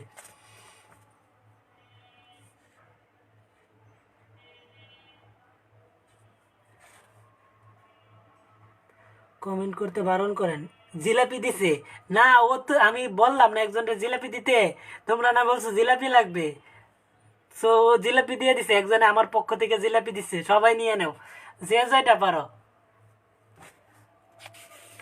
জিহাদ থেকে প্রশ্ন আসবে না, জিহাদ থেকে প্রশ্ন আসবে না, বুঝছো, এটা বোর্ড পরীক্ষা, এটার মধ্যে জিহাদ থেকে প্রশ্ন আসবে না। স্যার আপনার গার্লফ্রেন্ডের নাম কি? ভাই তুমি আমার কই থেকে দেখলা? আমার মানুষের মেসেজের রিপ্লাই দিতে পারি না আর আমি গার্লফ্রেন্ড রাখতে পারবো? আমার কি ওই সময় আছে? ইসলাম শিক্ষা ক্লাস, উল্টা পাতা কথা বলো না। সবাই জিলাপি নিয়ে নাও, দিয়ে দেওয়া হয়েছে। তারপর ঝালমুড়ি না, মিষ্টি দেওয়া হয় না, জিলাপি দেওয়া হয়। আচ্ছা, জিয়ার থেকে প্রশ্ন আসবে না, বুঝছো, বোর্ড পরীক্ষায় এগুলোতে থেকে নিষেধ করে যে জিয়ার থেকে প্রশ্ন দিবে না, আর দিলেও হয়তো মাঝে মধ্যে দিতে পারে, তবে জিয়ার থেকে প্রশ্ন না দেওয়ার সম্ভাবনাই বেশি। শিক্ষকের গুণাবলী এটা থেকে তেমন আসবে না। ছাত্র শিক্ষক এটা তুমি পড়তে পারো, নিজে একটু পড়ে নিবা। জিহাদ থেকে একদমই মনে করো যে না আসার সম্ভাবনা সবচেয়ে বেশি, কারণ জানোই যে ইসলামের এই জিহাদটাকে মানে দেশের মধ্যে যারা আছে সুশীলরা এরা মাইনে নিতে চায় না। এটা থেকে প্রশ্ন করলে দেখা যাবে যে বলবে যে এটা উগ্রবাদিতা প্রমোট করতেছে। সো এটা থেকে স্যাররা নর্মালি যারা প্রশ্ন করে এরা দেখবা যে বাদ দিয়ে দিবে। জিহাদ বা সন্ত্রাসবাদ, জিহাদ এবং সন্ত্রাসবাদ দুইটা কি বিপরীত, এটা তুমি জানি রাখবা। সন্ত্রাসবাদটা পড়বা যে সন্ত্রাস কোনটা, জিহাদ কোনটা, পড়ে নেবা। আখলাকে হামিদা, আখলাকে জামিমা। আখলাকে হামিদা অর্থ উত্তম চরিত্র, আখলাকে জামিমা অর্থ কি নিকৃষ্ট চরিত্র। যারা উত্তম চরিত্র, যারা সত্য কথা বলে, ভালো ব্যবহার করে, বড়দের সম্মান করে, ছোটদের স্নেহ করে, তারা কি আখলাকে হামিদার অধিকারী। যারা অসুস্থদের সেবা করে, মানুষের যে মনে করে যে পথ ভুলে গেছে তাদেরকে পথ দেখানো, অন্ধকে পথ দেখানো, দান খয়রাত করা, এগুলো হচ্ছে কি আখলাকে হামিদার অন্তর্ভুক্ত। বুঝতে পারছো? আখলাকে হামিদা অর্থ হচ্ছে প্রশংসনীয় চরিত্র, আর আখলাকে জামিমা অর্থ হচ্ছে মন্দ চরিত্র। এই যে আখলাকে জামিমা, আখলাকে হামিদা। তো আখলাকে হামিদার বৈশিষ্ট্যগুলো পড়ে নেবা। তো এইখান থেকে আরবি পড়ার দরকার নাই, এখান থেকে শুধুমাত্র এইগুলা পড়লে হবে।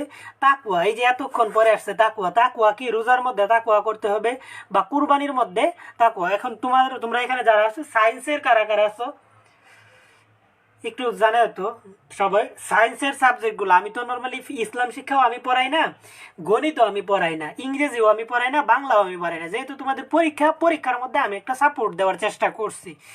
আমি কিন্তু পড়াই মূলত বিজ্ঞান শাখার যে সাবজেক্টগুলো আছে, পদার্থ রসায়ন, উচ্চতর গণিত এবং জীববিজ্ঞান, এই সাবজেক্টগুলো পড়াইবো। এবং এই সাবজেক্টগুলোর মধ্যে বিশেষ করে তোমার ফিজিক্স, কেমিস্ট্রি, হায়ার ম্যাথের মধ্যে ফিজিক্স হয়তো সম্ভব না, কেমিস্ট্রি এবং হায়ার ম্যাথ যে পূর্বে কিছুই পারো না সেও আমার ক্লাসগুলো করো। এক্সামের আগে 2 ঘন্টা করে ক্লাস, মানে দেখবা যে পুরো 2 ঘন্টায় বইটা শেষ করে দিতেছি। অথচ তুমি দেখবা 2 দিনেও যে বই শেষ করতে পারতেছো না, আমি ক্লাসে দেখবা যে কেমিস্ট্রি বইটা 2 ঘন্টার মধ্যে শেষ করে দেবো। অনেক উপকৃত হয়। বা প্রত্যেকেই কেমিস্ট্রি ক্লাসের আগে অন্তত আমার পেজের পোস্টগুলো দেখবা এবং ক্লাসগুলোতে জয়েন করবা। আমি কিন্তু এইসব সাবজেক্ট পড়াই না। তোমরা জানো হয়তো ম্যাক্সিমামই জানো যে আমি ফিজিক্স, কেমিস্ট্রি, হায়ার ম্যাথ পড়াই, জেনারেল ম্যাথও আমি পড়াই না। তারপরে তোমাদেরকে একটা সাপোর্ট দিছি, সাজেশন দিছি এবং কমন পড়ছে। জেনারেল ম্যাথে যা দিছি সবই কমন পড়ছে। হয়তো দুইটা বোর্ডে একটু কঠিন প্রশ্ন করছে, তাদেরও কমন পড়ছে, জ্যামিতি কমন পড়ছে। এই যশোর বোর্ডে এত কঠিন প্রশ্ন করছে, হ্যাঁ, তারপরেও কিন্তু আমার জ্যামিতি থেকে 20-এ 20 কমন পড়ছে, ফুল কমন পড়ছে। 20-এ 20 বলতে আরো অনেক বেশি কমন পড়ছে, কিন্তু 20 মার্কস তো দেওয়া লাগে, জ্যামিতির 20 কিন্তু কমন পড়ছিল। এবং বাংলা প্রথমে আমি যে কয়েকটা গদ্য দিছি কমন পড়ছে, বাংলা দ্বিতীয়তে যেই শিটটা দিছিলাম একটা কালেক্ট করে ওইটা থেকে কমন পড়ছে, এবং রিটেনের মধ্যে যা দিছি সব কমন পড়ছে। ইংরেজির ক্ষেত্রে কম্পোজিশন, প্যারাগ্রাফ, আমি বলছি যে জার্নি বাই ট্রেন দেখি 2টা বোর্ডে। এরপরে কি আরেকটা বলছিলাম যে কুমিল্লা বোর্ডে সচরাচর কমন পড়ে না, এটা বলছি। তারপরে the season you like most, this game your like most, যা বলছি যে ফেভারিট হবি, আমি যে প্রথম সাজেশন দিছিলাম প্রথমটাই ছিল ফেভারিট হবি। তো হবি আসছে 2টা বোর্ডে, দিনাজপুর এবং রাজশাহীতে। এবং বরিশাল এবং ঢাকার মধ্যে কি দিয়ে দিছে, নিউজ পেপার। এখন নিউজ পেপারটা আমি সাজেশনে একটু পরের দিকে রাখছি। কেন রাখছি? নিউজ পেপার ছিল সবচেয়ে কমন একটা জিনিস ছিল, এবং নিউজ পেপারটা সবাই পড়ে এমন কোনো স্টুডেন্ট নাই। কম্পোজিশন পড়লে সর্বপ্রথম কম্পোজিশন পড়ে নিউজ পেপার। সো নিউজ পেপারটা এত শুরুর দিকে দেওয়ার প্রয়োজন মনে করি নেই। সকল বোর্ডে কম্পোজিশন কমন পড়ছিল, প্রথম পত্রে যে প্যারাগ্রাফ দিছি সব কমন পড়ছিল, ইভেন স্টোরিগুলো মাঝে মধ্যে আনকমন দিয়ে দেয়। সো এরকম হয়েছিল। তো অবশ্যই পদার্থ রসায়ন উচ্চতর গণিতে সাজেশনও দিব, পদার্থ রসায়ন উচ্চতর গণিতে সাজেশনও দিব, লাইভ ক্লাসও করাইবো, শেষ করাই দিব। মুত্তাকিদের জন্য রয়েছে কি সফলতা, না এটা দরকার নাই। তাকুয়া, তাকুয়াটা আমি আশা করি বুঝাই দিছি যে তাকুয়া কি। তাকুয়া শব্দের অর্থ হচ্ছে কি বিরত থাকা, ভয় করা, নিজেকে রক্ষা করা। এই যে যেরকম আল্লাহকে ভয় করা, লোক দেখানো ইবাদত না করা, লোক দেখানো রোজা না করা, লোক দেখানো কোরবানি না দেওয়া, এগুলা হচ্ছে কি, এগুলা হচ্ছে যাই করতে হবে সব কি তাকুয়ার সাথে করতে হবে। তাকুয়া ব্যতীত কোনো কিছু আল্লাহর কাছে গ্রহণযোগ্য হবে না। এই যে নিশ্চয়ই আল্লাহর কাছে সেই ব্যক্তি কি সম্মানিত যে কি করে সবচেয়ে বেশি তাকওয়াবান, যে তাকওয়াবান তাকে কি করে আল্লাহর, সেই ব্যক্তির আল্লাহর কাছে সবচেয়ে বেশি সম্মানিত। এখন তাকওয়া বিষয়টা আমি বুঝাই দিচ্ছি, তাকওয়া থেকে প্রশ্ন আসে। বা নামাজ একজনের একবার যে রুকু সিজদা ঠিক মতন করে না, বা রুকু থেকে উঠা দাঁড়ায় না, রুকু থেকে সিজদা ছিঁড়ে যায়, বা রোজা রাখে, রাখে লোকজনে জানে রোজা রাখে কিন্তু সে খায়া লুকায় লুকায় খায়া ফেলে, তো বা সে ধনী, তো এটা প্রমাণ করার জন্য সে হজ করবার যায়, এগুলো হচ্ছে কি লোক দেখানো। তো এইরকম ইবাদত বা এরকম মানুষকে আল্লাহ তাআলা কি করে না, পছন্দ করে না। আল্লাহ তাআলা কোনটা পছন্দ করে? যারা তাকওয়াবান তাদেরকে পছন্দ করে। তাকওয়া কোনটা? যে লুকায় লুকায় দান করা, তোমার মানে তুমি ধনী দেখে যে তুমি হজ করবা, সমাজের লোকজনের নাই তো মুখ দেখাইতে পারবা না, এটা কিন্তু আল্লাহ পছন্দ করে না। আল্লাহ তাআলা কি করে, যে যেভাবে বলছে তাকওয়ার সহিত করতে হবে, রোজা রাখতে হবে আল্লাহকে রাজি খুশি করার জন্য, নামাজ পড়তে হবে আল্লাহকে রাজি খুশি করার জন্য, যে নামাজ পড়তে হবে নয়তো লোকজনে খারাপ বলবে, এটা করা যাবে না। তারপরে কি করবে, রুকু সিজদা ঠিক মতন করতে হবে, কারণ রুকু সিজদা ঠিক মতন করাটাই হচ্ছে কি তাকওয়া। আমি আশা করি বুঝাইতে পারছি।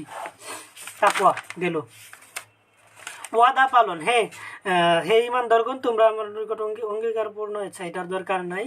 সত্যবাদিতা, সত্য মানুষকে মুক্তি দেয়, মিথ্যা মানুষকে ধ্বংস করে। এটা কি হাদিস না আরবি প্রবাদ বাক্য? হ্যাঁ, এটা আরবি প্রবাদ বাক্য, যে সত্য মানুষকে মুক্তি দেয়, মিথ্যা মানুষকে কি করে, ধ্বংস ডেকে আনে। এটা হচ্ছে আরবি প্রবাদ বাক্য, এটা কোনো হাদিস না বা কোরআনের আয়াত না। এটার মধ্যে আবার কেউ হাদিস মেরে দিও না, তখন কিন্তু খারাপ হয়ে যাবে। এটা কি আরবি প্রবাদ বাক্য বা দেশপ্রেম ইমানের অঙ্গ। দেশপ্রেম ইমানের অঙ্গ, একটা কথা আছে না, দেশপ্রেম, দেশপ্রেম থেকে প্রশ্ন আসবে। কারণ কি, জেনারেলে চাই যে স্বদেশপ্রেমী হোক, দেশপ্রেম থেকে প্রশ্ন আসবে। এখন তুমি যদি দাও যে দেশপ্রেম ইমানের অঙ্গ হাদিসে বলা আছে বা কোরআনে বলা আছে, একদম জিরো পেয়ে যাবে। দেশপ্রেম ইমানের অঙ্গ এটা কোনো হাদিসেও নাই, এটা কোরআনেও নাই। এটা কি আরবি একটা প্রবাদ বাক্য, দেশপ্রেম ইমানের অঙ্গ, এটা আরবি প্রবাদ বাক্য। বা যে সত্য মানুষকে মুক্তি দেয়, মিথ্যা মানুষকে ধ্বংস দেয়, এটা হচ্ছে কি আরবি প্রবাদ বাক্য। তারপর হচ্ছে যে সত্যবাদিতা, সত্য কথা বলার কত গুরুত্ব। যেরকম যে এক লোক আসছিল অনেক গুনাহ করে, অনেক গুনাহ করছে জীবনে, সে কি করছে, অনেক পাপাচারে লিপ্ত। তো বলতেছে যে নবী সাল্লাল্লাহু আলাইহি ওয়াসাল্লামের কাছে আয়েশা বলতেছে যে হে নবী, আমার এমন একটা, মানে আমি সব পাপ কাজ ছাড়তে পারবো না, আমার যে কোনো একটা পাপ কাজ ছাড়তে বলেন, আমি একটা পাপ কাজ ছেড়ে দেবো। তখন কি বলছে, যে তুমি মিথ্যা বলা ছেড়ে দাও, মানে তুমি সত্য বলবা। এই মিথ্যা বলা ছেড়ে দিলে সমস্ত পাপ কাজ থেকে লিপ্ত হয়ে যায়। যেরকম সে চুরি করতে পারে না, কারণ চুরি করলে মিথ্যা বলতে হবে, সে তো মিথ্যা বলতে পারবে না। মিথ্যা না বলাটাই হচ্ছে কি, বা সত্য বলাটাই হচ্ছে সকল পাপ থেকে মুক্ত থাকার উপায় হচ্ছে কি, মিথ্যা পরিহার করা বা সত্যবাদী হওয়া। তুমি মনে করো যে যে পড়াই চুরি করবা, মানে না পইরা বলবা মা বাবারে, লাইট জ্বালায় দেখায় দিবা যে তুমি অনেক পড়াশোনা করতেছো, তো এটা তুমি করতে পারবা না যদি তুমি এই সত্যবাদী হও। তো সত্যবাদীর কত গুরুত্ব দেখছো। তো সত্যবাদী হতে হবে, অবশ্যই কি করতে হবে, সত্যবাদী হতে হবে।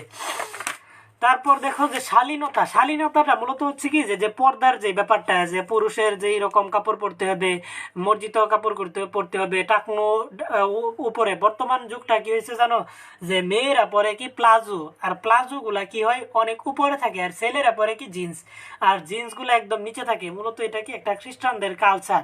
এমন একটা অবস্থা হয়েছে, আমি কাউকে উদ্দেশ্য করে বলতেছি না, তোমরা তো জানো যে মেয়েরা পরে প্লাজো আর ছেলেরা পরে কি জিন্স।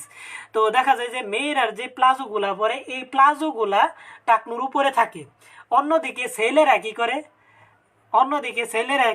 ছেলেরা কি করে জিন্স পরে টাকনু ডাইকা রাখে। এখন ছেলেদের কেন টাকনুর উপরে পড়তে, ছেলেদের যেই একটা হরমোন আছে, আমি নাম না বললে, হরমোনটা বা বৃদ্ধির জন্য যে হরমোনটা, তোমরা ছোট নাম বললাম না, এই হরমোনটা মূলত থাকে এই টাকনুর যে নিচের অংশটা, এখানে মূলত এই হরমোনটা থাকে। তো এটা, বা এই নাভির উপরে কাপড় পরা, মহিলাদের ক্ষেত্রে কি ঢিলাঢালা পোশাক পরা, তারপরে হিজাব নেকাব পরা, এগুলো হচ্ছে কি শালীনতা, যে শালীনতা থেকে আসতে পারে। যেহেতু রিসেন্টলি যে ব্রাক নিয়ে অনেক কথা হইলো, হ্যাঁ, শালীনতার ব্যাপারে, যে পোশাকের স্বাধীনতা চাই, সো শালীনতা পড়ে যাবে, যে পোশাকের স্বাধীনতা চাই নিয়ে বেশ কিছুদিন ঢাকা বিশ্ববিদ্যালয়ে আন্দোলন হয়েছিল না, তো শালীনতা পড়ে যাবে। আমানতের খেয়ানত করা যাবে না। খেয়ানতকারীদের ব্যাপারে একটা কঠিন আদেশ আছে, যে তারা নবী সাল্লাল্লাহু আলাইহি ওয়াসাল্লামের মত নেই, যে আমানতদার, যার আমানতদারি নেই তার ইমান নেই। মনে করো যে তোমার একজন একটা কথা দিছে,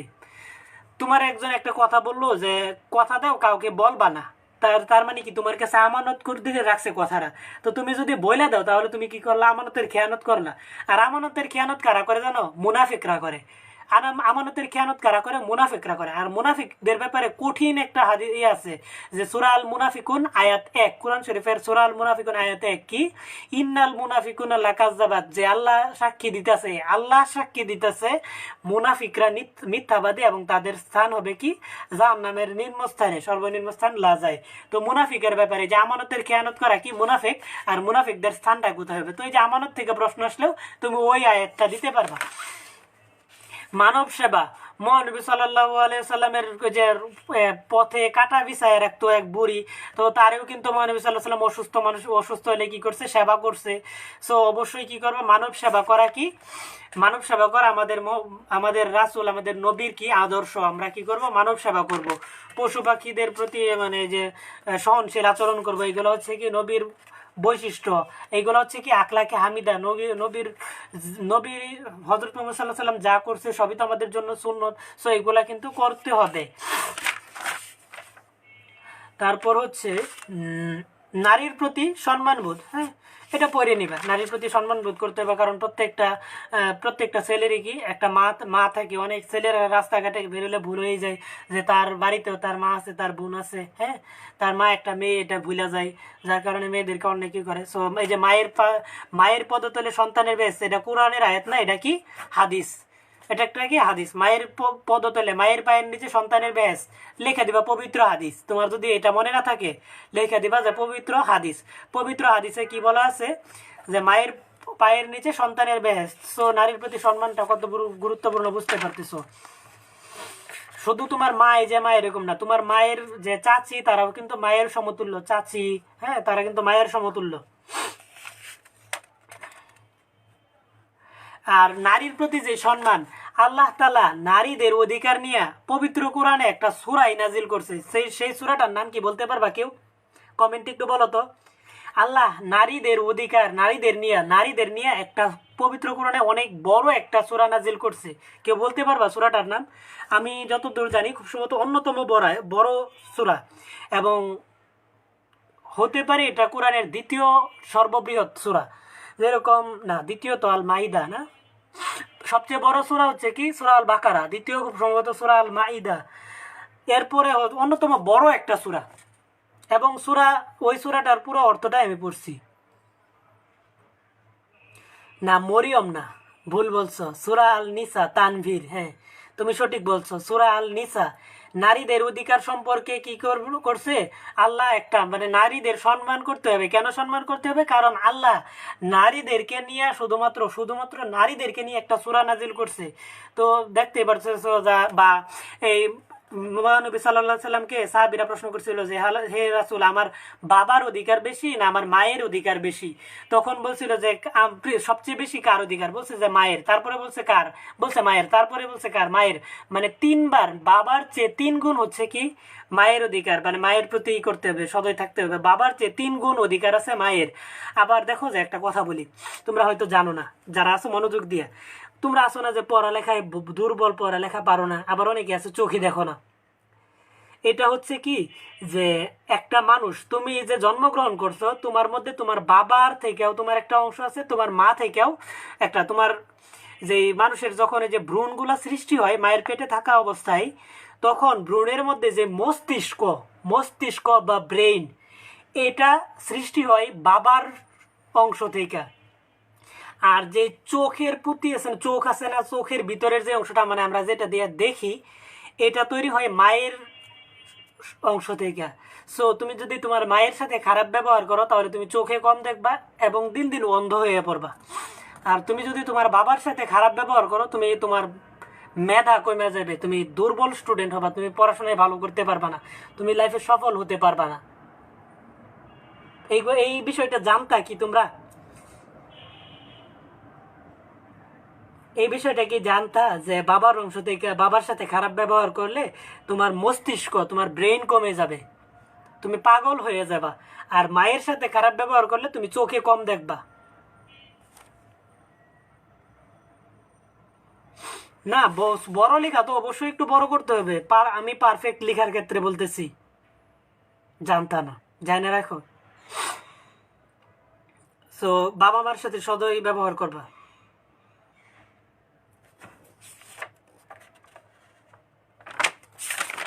নারীর প্রতি সম্মান বোধ থেকে প্রশ্ন আসবে, নারীর প্রতি কি সম্মান বোধ থেকে প্রশ্ন আসবে। এই যে একজনে বলতেছে কি যেন বিয়াদব টিয়াদব বলতেছে ওইছা দিয়া।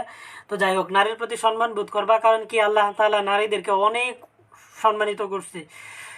তো নারীদেরকে যেরকম যে আমরা কি করি যে সম্মান, যদি কোনো কিছু আমাদের পছন্দ হয় তাহলে পছন্দের পোশাকটা আমরা কি করি তুলে রাখি, মানে এটা বেড়াইতে গেলে পরি। তো এটাই হচ্ছে যে মনে করো যে আল্লাহ তাআলা নারীদেরকে এত সম্মান দিছে, এই কারণে নারীদেরকে পর্দার ভিতরে থাকতে বলছে। তো নারীদের সম্মান আল্লাহ আল্লাহ নিজেই যেহেতু অনেক সম্মান দিছে নারীদেরকে, সো আমরা আমরা যদি অসম্মান করি তাহলে তো আল্লাহর এই অসম্মান করা হলো। আল্লাহ যেখানে নারীদেরকে সম্মান দিছে সেখানে আমরা অসম্মান করতেছি, তাহলে কি করলাম আমরা? আল্লাহকে অসম্মান করলাম মোটামুটি বলতে পারি, বলা যায় না? নাউজুবিল্লাহ।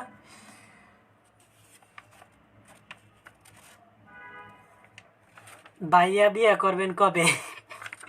আর কমেন্ট করো যে আমার বিয়ে করবো না আমি। হ্যাঁ, ও বিয়ে করি তো ফরজ, বিয়ে করবো না ফরজ, এটা ফরজ যখন হবে, সময় হবে, বয়স হয় নাই, আমি এখনো ছোট মানুষ। হ্যাঁ, আমি কি, তোমরা হয়তো আমার ব্যাপারে জানো না অনেকে, আমি পড়ি মাত্র অনার্স সেকেন্ড ইয়ারে। তো এই যে স্বদেশ প্রেম ইমানের অঙ্গ, এটা কি আরবি প্রবাদ বাক্য, তবে ইম্পর্টেন্ট। স্বদেশ প্রেম থেকে প্রশ্ন আসবে, কারণ বোর্ড চায় তুমি দেশপ্রেমী হও, বোর্ড চায় তুমি নারীর প্রতি সম্মান দেখাও। নারীর প্রতি সম্মান থেকে প্রশ্ন আসবে, স্বদেশ প্রেম থেকে প্রশ্ন আসবে, জিহাদ থেকে প্রশ্ন আসবে না। বুঝছো? কর্তব্য পরায়ণতা, এই যে পাশে চলে যাইতেছে, এই যে মিতব্যয়িতার থেকে তুমি পড়বা, মিতব্যয়িতা থেকে প্রশ্ন আসবে। এই যে গ্যাস বিদ্যুতের অপচয় রোধ করতে হবে, মিতব্যয়িতা থেকে। বোর্ড চাইবে তুমি মিতব্যয়ী হও, তুমি পানি কম ব্যবহার করো। ঢাকা শহরে আসলে বুঝতে পারবা পানির কত গুরুত্ব। তোমরা গ্রামে যারা থাকো তারা মনে করবা যে পানি একটা কোনো বিষয় হলো, পানির তো অভাব নাই, কিন্তু ঢাকা শহরে যারা থাকে তারাই বুঝে যে পানির গুরুত্ব কত, পানির অভাব নাকি অভাব না।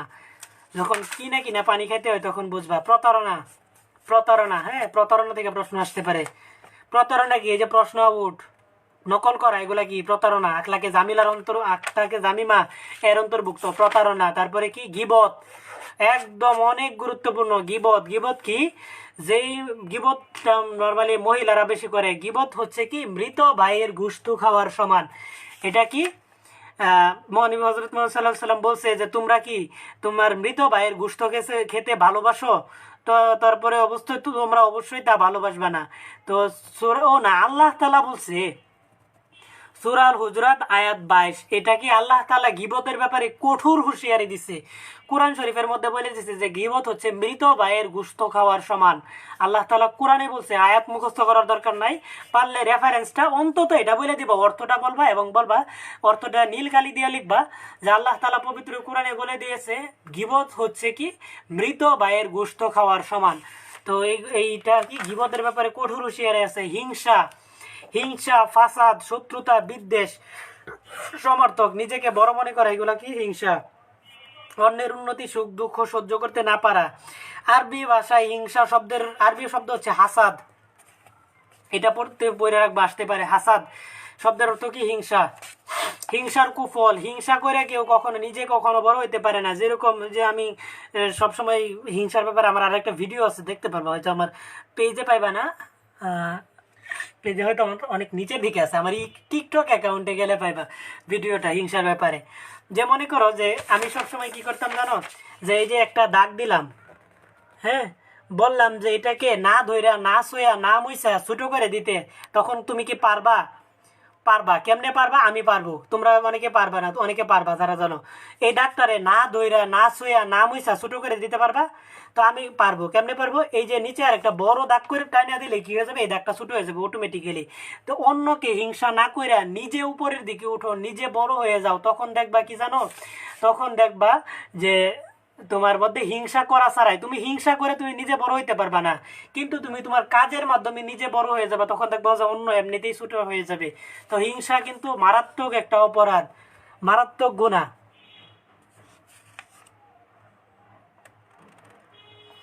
টিকটক চালা, টিকটক শোনো, আমি টিকটক অ্যাকাউন্ট খুলছি কখন জানো? যখন এই যে মিজানুর রহমান আজহারি হুজুর টিকটক অ্যাকাউন্ট খুলছে যে টিকটকটাকে ভালো কাজে লাগানো উচিত, তখন আমি টিকটক অ্যাকাউন্ট খুলছি, এবং টিকটকটাকে আমি ভালো কাজে লাগাবো। যেরকম তোমাদেরকে কিন্তু আমি মাঝে মধ্যে যেরকম ভিডিও কাইটা কুইটা আমি কিন্তু টিকটকে দেই, ইভেন স্টাডি রিলেটেড ভিডিও আমি টিকটকে দেই। বুঝতে পারছো? ফলো করে দিও। টিকটকের নাম হচ্ছে জাকিরস এডুকেশন, পেজের নামেই। ইউটিউবটা অবশ্যই সাবস্ক্রাইব করে দিও, জাকির এডুকেশন। আমার বাসা ময়মনসিং, বর্তমানে আছি ঢাকা গুলশানে, আমি ঢাকায় থাকি। ফিতনা ফাসাদ, ফিতনা, এই যে দেখো, ফিতনা, ফিতনা হত্যার চেয়ে জঘন্য। হত্যা করা হচ্ছে অন্যতম জুলুম, হত্যা খুবই খারাপ একটা তো ফিতনা হচ্ছে কি হত্যার চেয়ে জঘন্য। ফিতনা হচ্ছে কি, মনে করো যে তুমি যেটা করো না এটা সরাইয়া দেওয়া, এটা হচ্ছে কি ফিতনা। মনে করো যে একজন একটা বললো না, আমি একটা কথা বললাম না, তুমি এটা আমার নামে চালাইয়া দিলা, এটা হচ্ছে কি ফিতনা।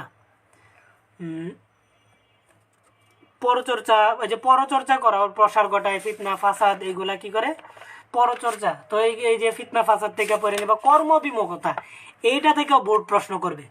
কর্মবিমুখতা কি করতে বলছে, আল্লাহ তাআলা বলছে নামাজ পড়ার পর তোমরা জমিনে ছিটিয়ে পড়ো, মানে ভাগ্যের উপর যদি ভরসা করে থাকো তাহলে হবে না। আল্লাহ কি করতে বলছে, পরিশ্রম করতে বলছে, ঠিক না?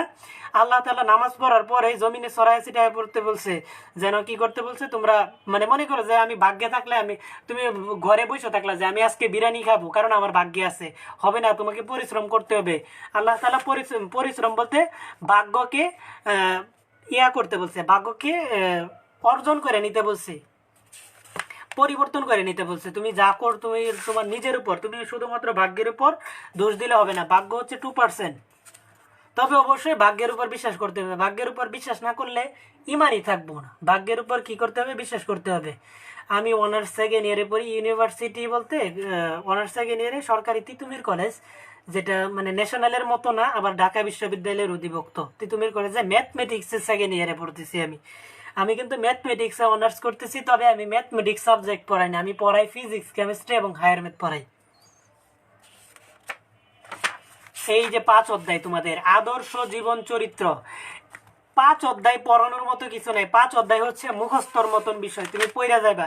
তো এখান থেকে মহানবী হযরত মুহাম্মদ সাল্লাল্লাহু আলাইহি সাল্লাম জীবনী থেকে অবশ্যই প্রশ্ন আসে যে মহানবী সাল্লাল্লাহু আলাইহি সাল্লামের জীবন সম্পর্কে কি কি জানো। এটা তো সবাই কম বেশি জানো যে নবুয়ত প্রাপ্তির আগে আর নবুয়ত প্রাপ্তির পরে, এই যে নবুয়ত প্রাপ্তির পরে যেই জীবন, আগের যেই জীবন, এটা তুমি পড়ে নেবে, এটা পড়ানোর মতো কিছু না।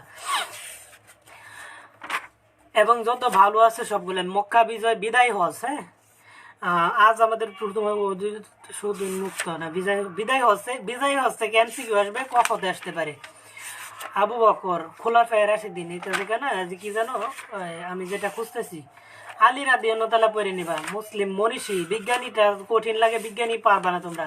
সো সৃজনশীল তুমি আগে থেকে আনসার করবো, ওইগুলা থেকে সৃজনশীল আনসার করলে তুমি বেশি মার্কস পাইবা, এইগুলা থেকে কম পাইবা। তবে এখান থেকে একটা নাম বলে দিতেছি, এটা অবশ্যই পড়ে যাবে। দাঁড়াও, ওইটা হচ্ছে কি যে ধৈর্যশীল একটা নারী, কি জানো, সুমাইয়া নাকি রাদিয়াল্লাহু তাআলা নাকি, দাঁড়াও আমার তো সঠিক খেয়াল আসতেছে না। আমি কিন্তু এই বইটা অনেক বছর পরে নিচ্ছি, 2018 সালের পরে, আজকেই প্রথম। তারপরে আমার কাছে বইটা ছিল না, যে গতকাল পাশের ফ্ল্যাটের একটা ছেলে আছে, ওর কাছ থেকে বইটা নিয়ে আসছি।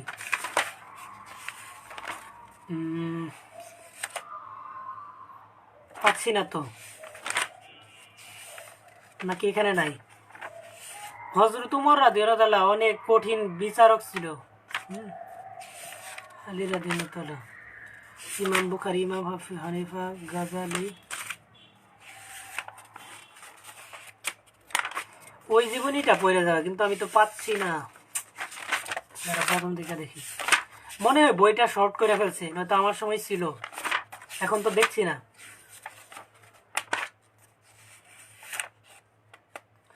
পাঁচজন খলিফার জীবন পড়ে যাবে। 5 জন খলিফার মধ্যে কি আমার হযরত উসমান রাদিয়াল্লাহু তাআলা নাই।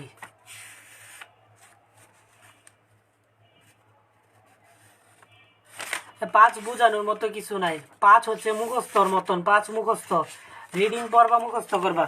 সো আমার এখানে থেকে আর কোনো লাভ হবে না।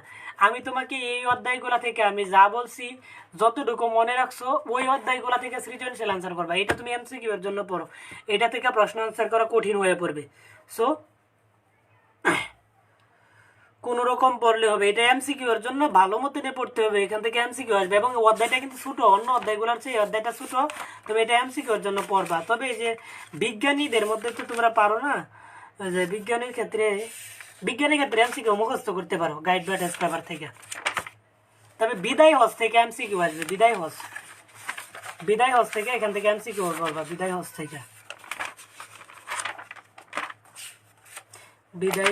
হজের কিছুদিন পরে তো আমার সাল্লাল্লাহু ইন্তেকাল হয়েছিল।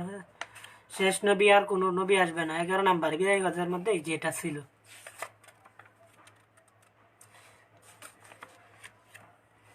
আর্টসের সাজেশনগুলো কেমনে দিব? আমার কাছে থাকলে দিব, না থাকলে কিভাবে দিব?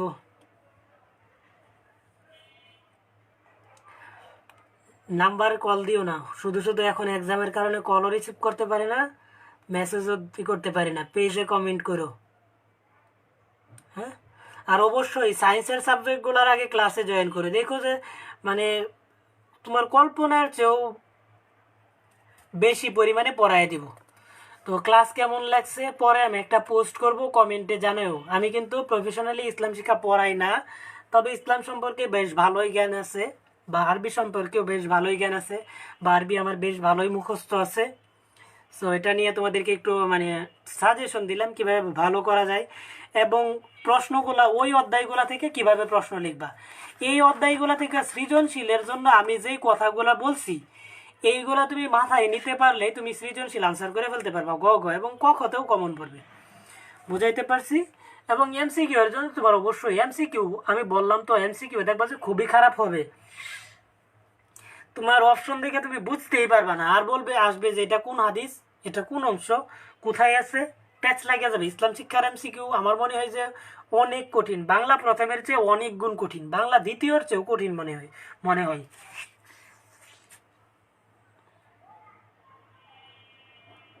হ্যাঁ, সবাই ইউটিউব চ্যানেলটা সাবস্ক্রাইব করে দিও, জাকিরস এডুকেশন। হ্যাঁ, ইউটিউব চ্যানেলটা সাবস্ক্রাইব করতে কেউ মিস করো না।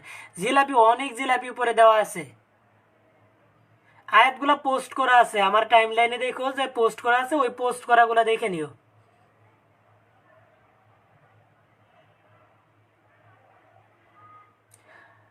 আয়াতগুলা পোস্ট করা আছে, পোস্ট করে ওয়াজিয়া কি যেন একটা কমেন্ট করছিলা, তোমার কমেন্টটা আমার মনে আছে, গণিতের ব্যাপারে বলছিল নাকি?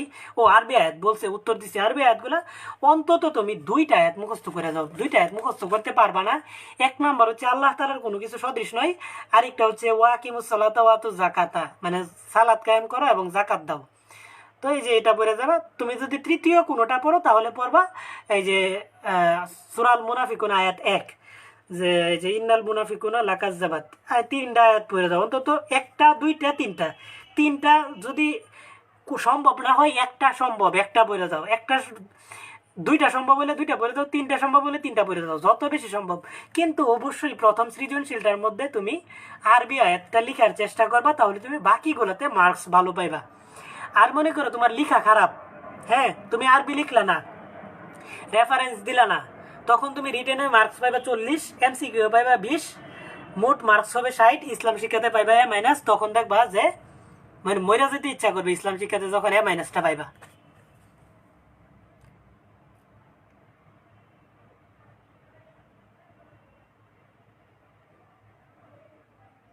প্রথম 4টা থেকে পাওয়া যাবে, 11টা সৃজনশীল না, কয়টা 11টা, প্রথম 4টা থেকে কমন পাওয়া যাবে। নৈবিত্তিক দেখানো সম্ভব না, নৈবিত্তিক পুরো বই পড়তে হবে। ইসলাম শিক্ষা কি তোমার জীববিজ্ঞান যে কমন কমন দেখায় দিব সব পড়তে হবে নৈবিত্তিকে, এটা জীববিজ্ঞান না।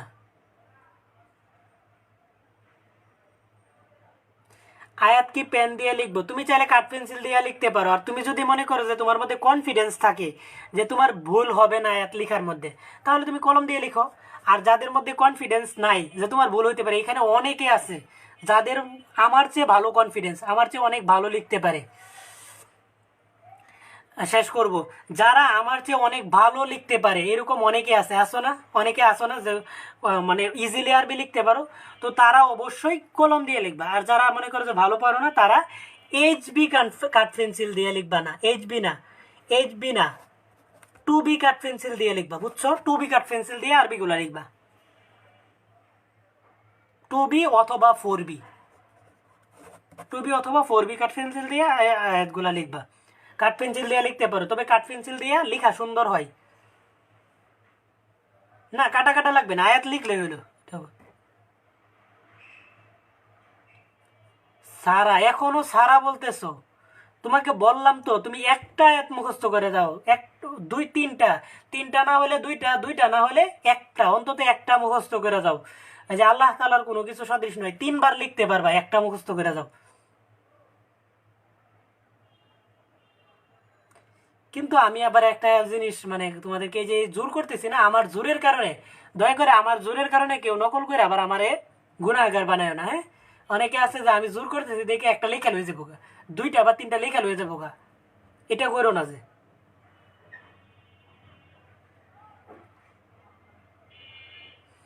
আয়াত ছাড়া হলে কি হবে না? বারবার একই কোশ্চেন, শুরু থেকে একটা কথাই বলছে, এখনো যদি এই কথা বলো। আব্দুল ওয়াহেদ, তোমার বাবারে বলো আজকে রাত্রে তোমাকে বিয়ে করায় দিতে, তাহলে তুমি A+ পেয়ে যাবে পড়া ছাড়া। ধন্যবাদ RN রিদন, ইউটিউব চ্যানেলটা সবাই সাবস্ক্রাইব করে দিও। আইসিটি কিছুই পারে না, আইসিটি কেমনে পারব? আইসিটি কিছু MCQ দিব না যদি পাই। হ্যাঁ, শেষ শেষ করার আগে অবশ্যই সবাই জাকির এডুকেশন ইউটিউব চ্যানেলটা সাবস্ক্রাইব করে দিও, আমি দেখায় দিই। ইউটিউব চ্যানেলটা সাবস্ক্রাইব করে দিও, হ্যাঁ? প্রত্যেকে, কেউ বাদ যায় না, হ্যাঁ? যেরকম সবাই যে তবরকের লাগে অপেক্ষা করতেছিলা, এই যে জাকির এডুকেশন লেখা সার্চ দিবা, সার্চ দেওয়ার পর ইউটিউবে যে সার্চ দিবা জাকির এডুকেশন পেজের নামটা যেরকম, তো এখান থেকে ভিডিওটা পাই যাবে। এই 20 মিনিটের 27 মিনিটের ভিডিওটা যারা গতকাল দেখো নাই তারাও দেখে নিতে পারো। এই চ্যানেলটার মধ্যে আমার ছবি দেওয়া আছে প্রোফাইলে, এই চ্যানেলটা সাবস্ক্রাইব করে দিও। আর চ্যানেলের মধ্যে কিন্তু অনেক ভিডিও আছে, ফিজিক্স কেমিস্ট্রি, কেমিস্ট্রি 11 অধ্যায়, ফিজিক্সের 8 অধ্যায়, এগুলোর অনেক ভিডিও আছে। কেমিস্ট্রি 11, 6, 8, তারপরে হচ্ছে 2, 3, 4, এইগুলোর সবগুলোর ভিডিও আছে। রসায়নের এবং পদার্থ উচ্চতর গণিতেরও ভিডিও আছে। ত্রিকোণমিতি, তারপরে দ্বিপদী বিস্তৃতি, সম্ভাবনা, ধারা, ঘনজ্যামিতি, ভেক্টর, সবগুলোর কিন্তু ভিডিও আছে ইউটিউবে, এবং HSCরও ক্লাস আছে আমার ইউটিউব চ্যানেলে। তো সবাই ভালো থেকো, সুস্থ থেকো। আজকের মতো এই পর্যন্তই।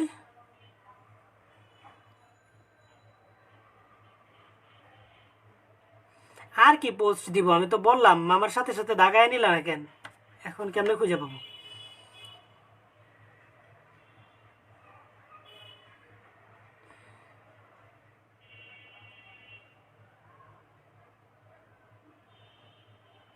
আমি মেসেঞ্জার গ্রুপ কন্টিনিউ করি না, হোয়াটসঅ্যাপ গ্রুপে যুক্ত হয়ে যাও, হ্যাঁ? হোয়াটসঅ্যাপ গ্রুপের লিঙ্ক দিয়ে দিই।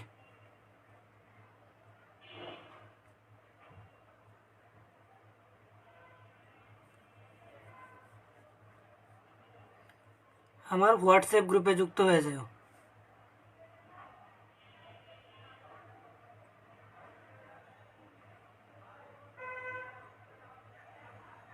হোয়াটসঅ্যাপ গ্রুপের লিঙ্ক দিয়ে দিছি, হোয়াটসঅ্যাপ গ্রুপে যুক্ত হয়ে যাও। তবে 2টা গ্রুপ মনে হয় ফুল আছে, চ্যানেলে যুক্ত হয়েও, কারণ ওইগুলোতে মনে হয় জয়েন রিকোয়েস্ট দিতে পারবে না।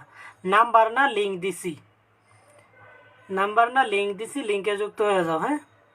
এই যে এটার মধ্যে লিঙ্ক দেওয়া আছে, তো লিঙ্কে ক্লিক করে যুক্ত হয়ে যাও। তো চ্যানেলে যুক্ত হয়েও, কারণ গ্রুপগুলো মনে হয় ফুল হয়ে গেছে, গ্রুপগুলোতে আর যুক্ত হতে পারবে না। হোয়াটসঅ্যাপে 1020, সর্বোচ্চ 1020-এর বেশি আছে। এক পেজে 11 লাইন লিখলে 2 পৃষ্ঠা লেখা লাগবে। এক পেজে যদি তুমি 16 থেকে 17 লাইন লিখতে পারো, তো আর 1 পৃষ্ঠায় যথেষ্ট। লিভ নিতে পারো বাকিরা।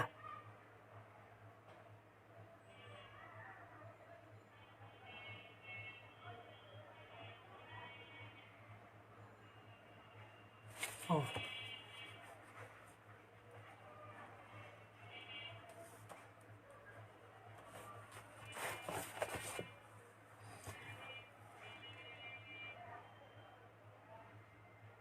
আমার বাড়ি ময়মনসিং, আমি থাকি ঢাকায়।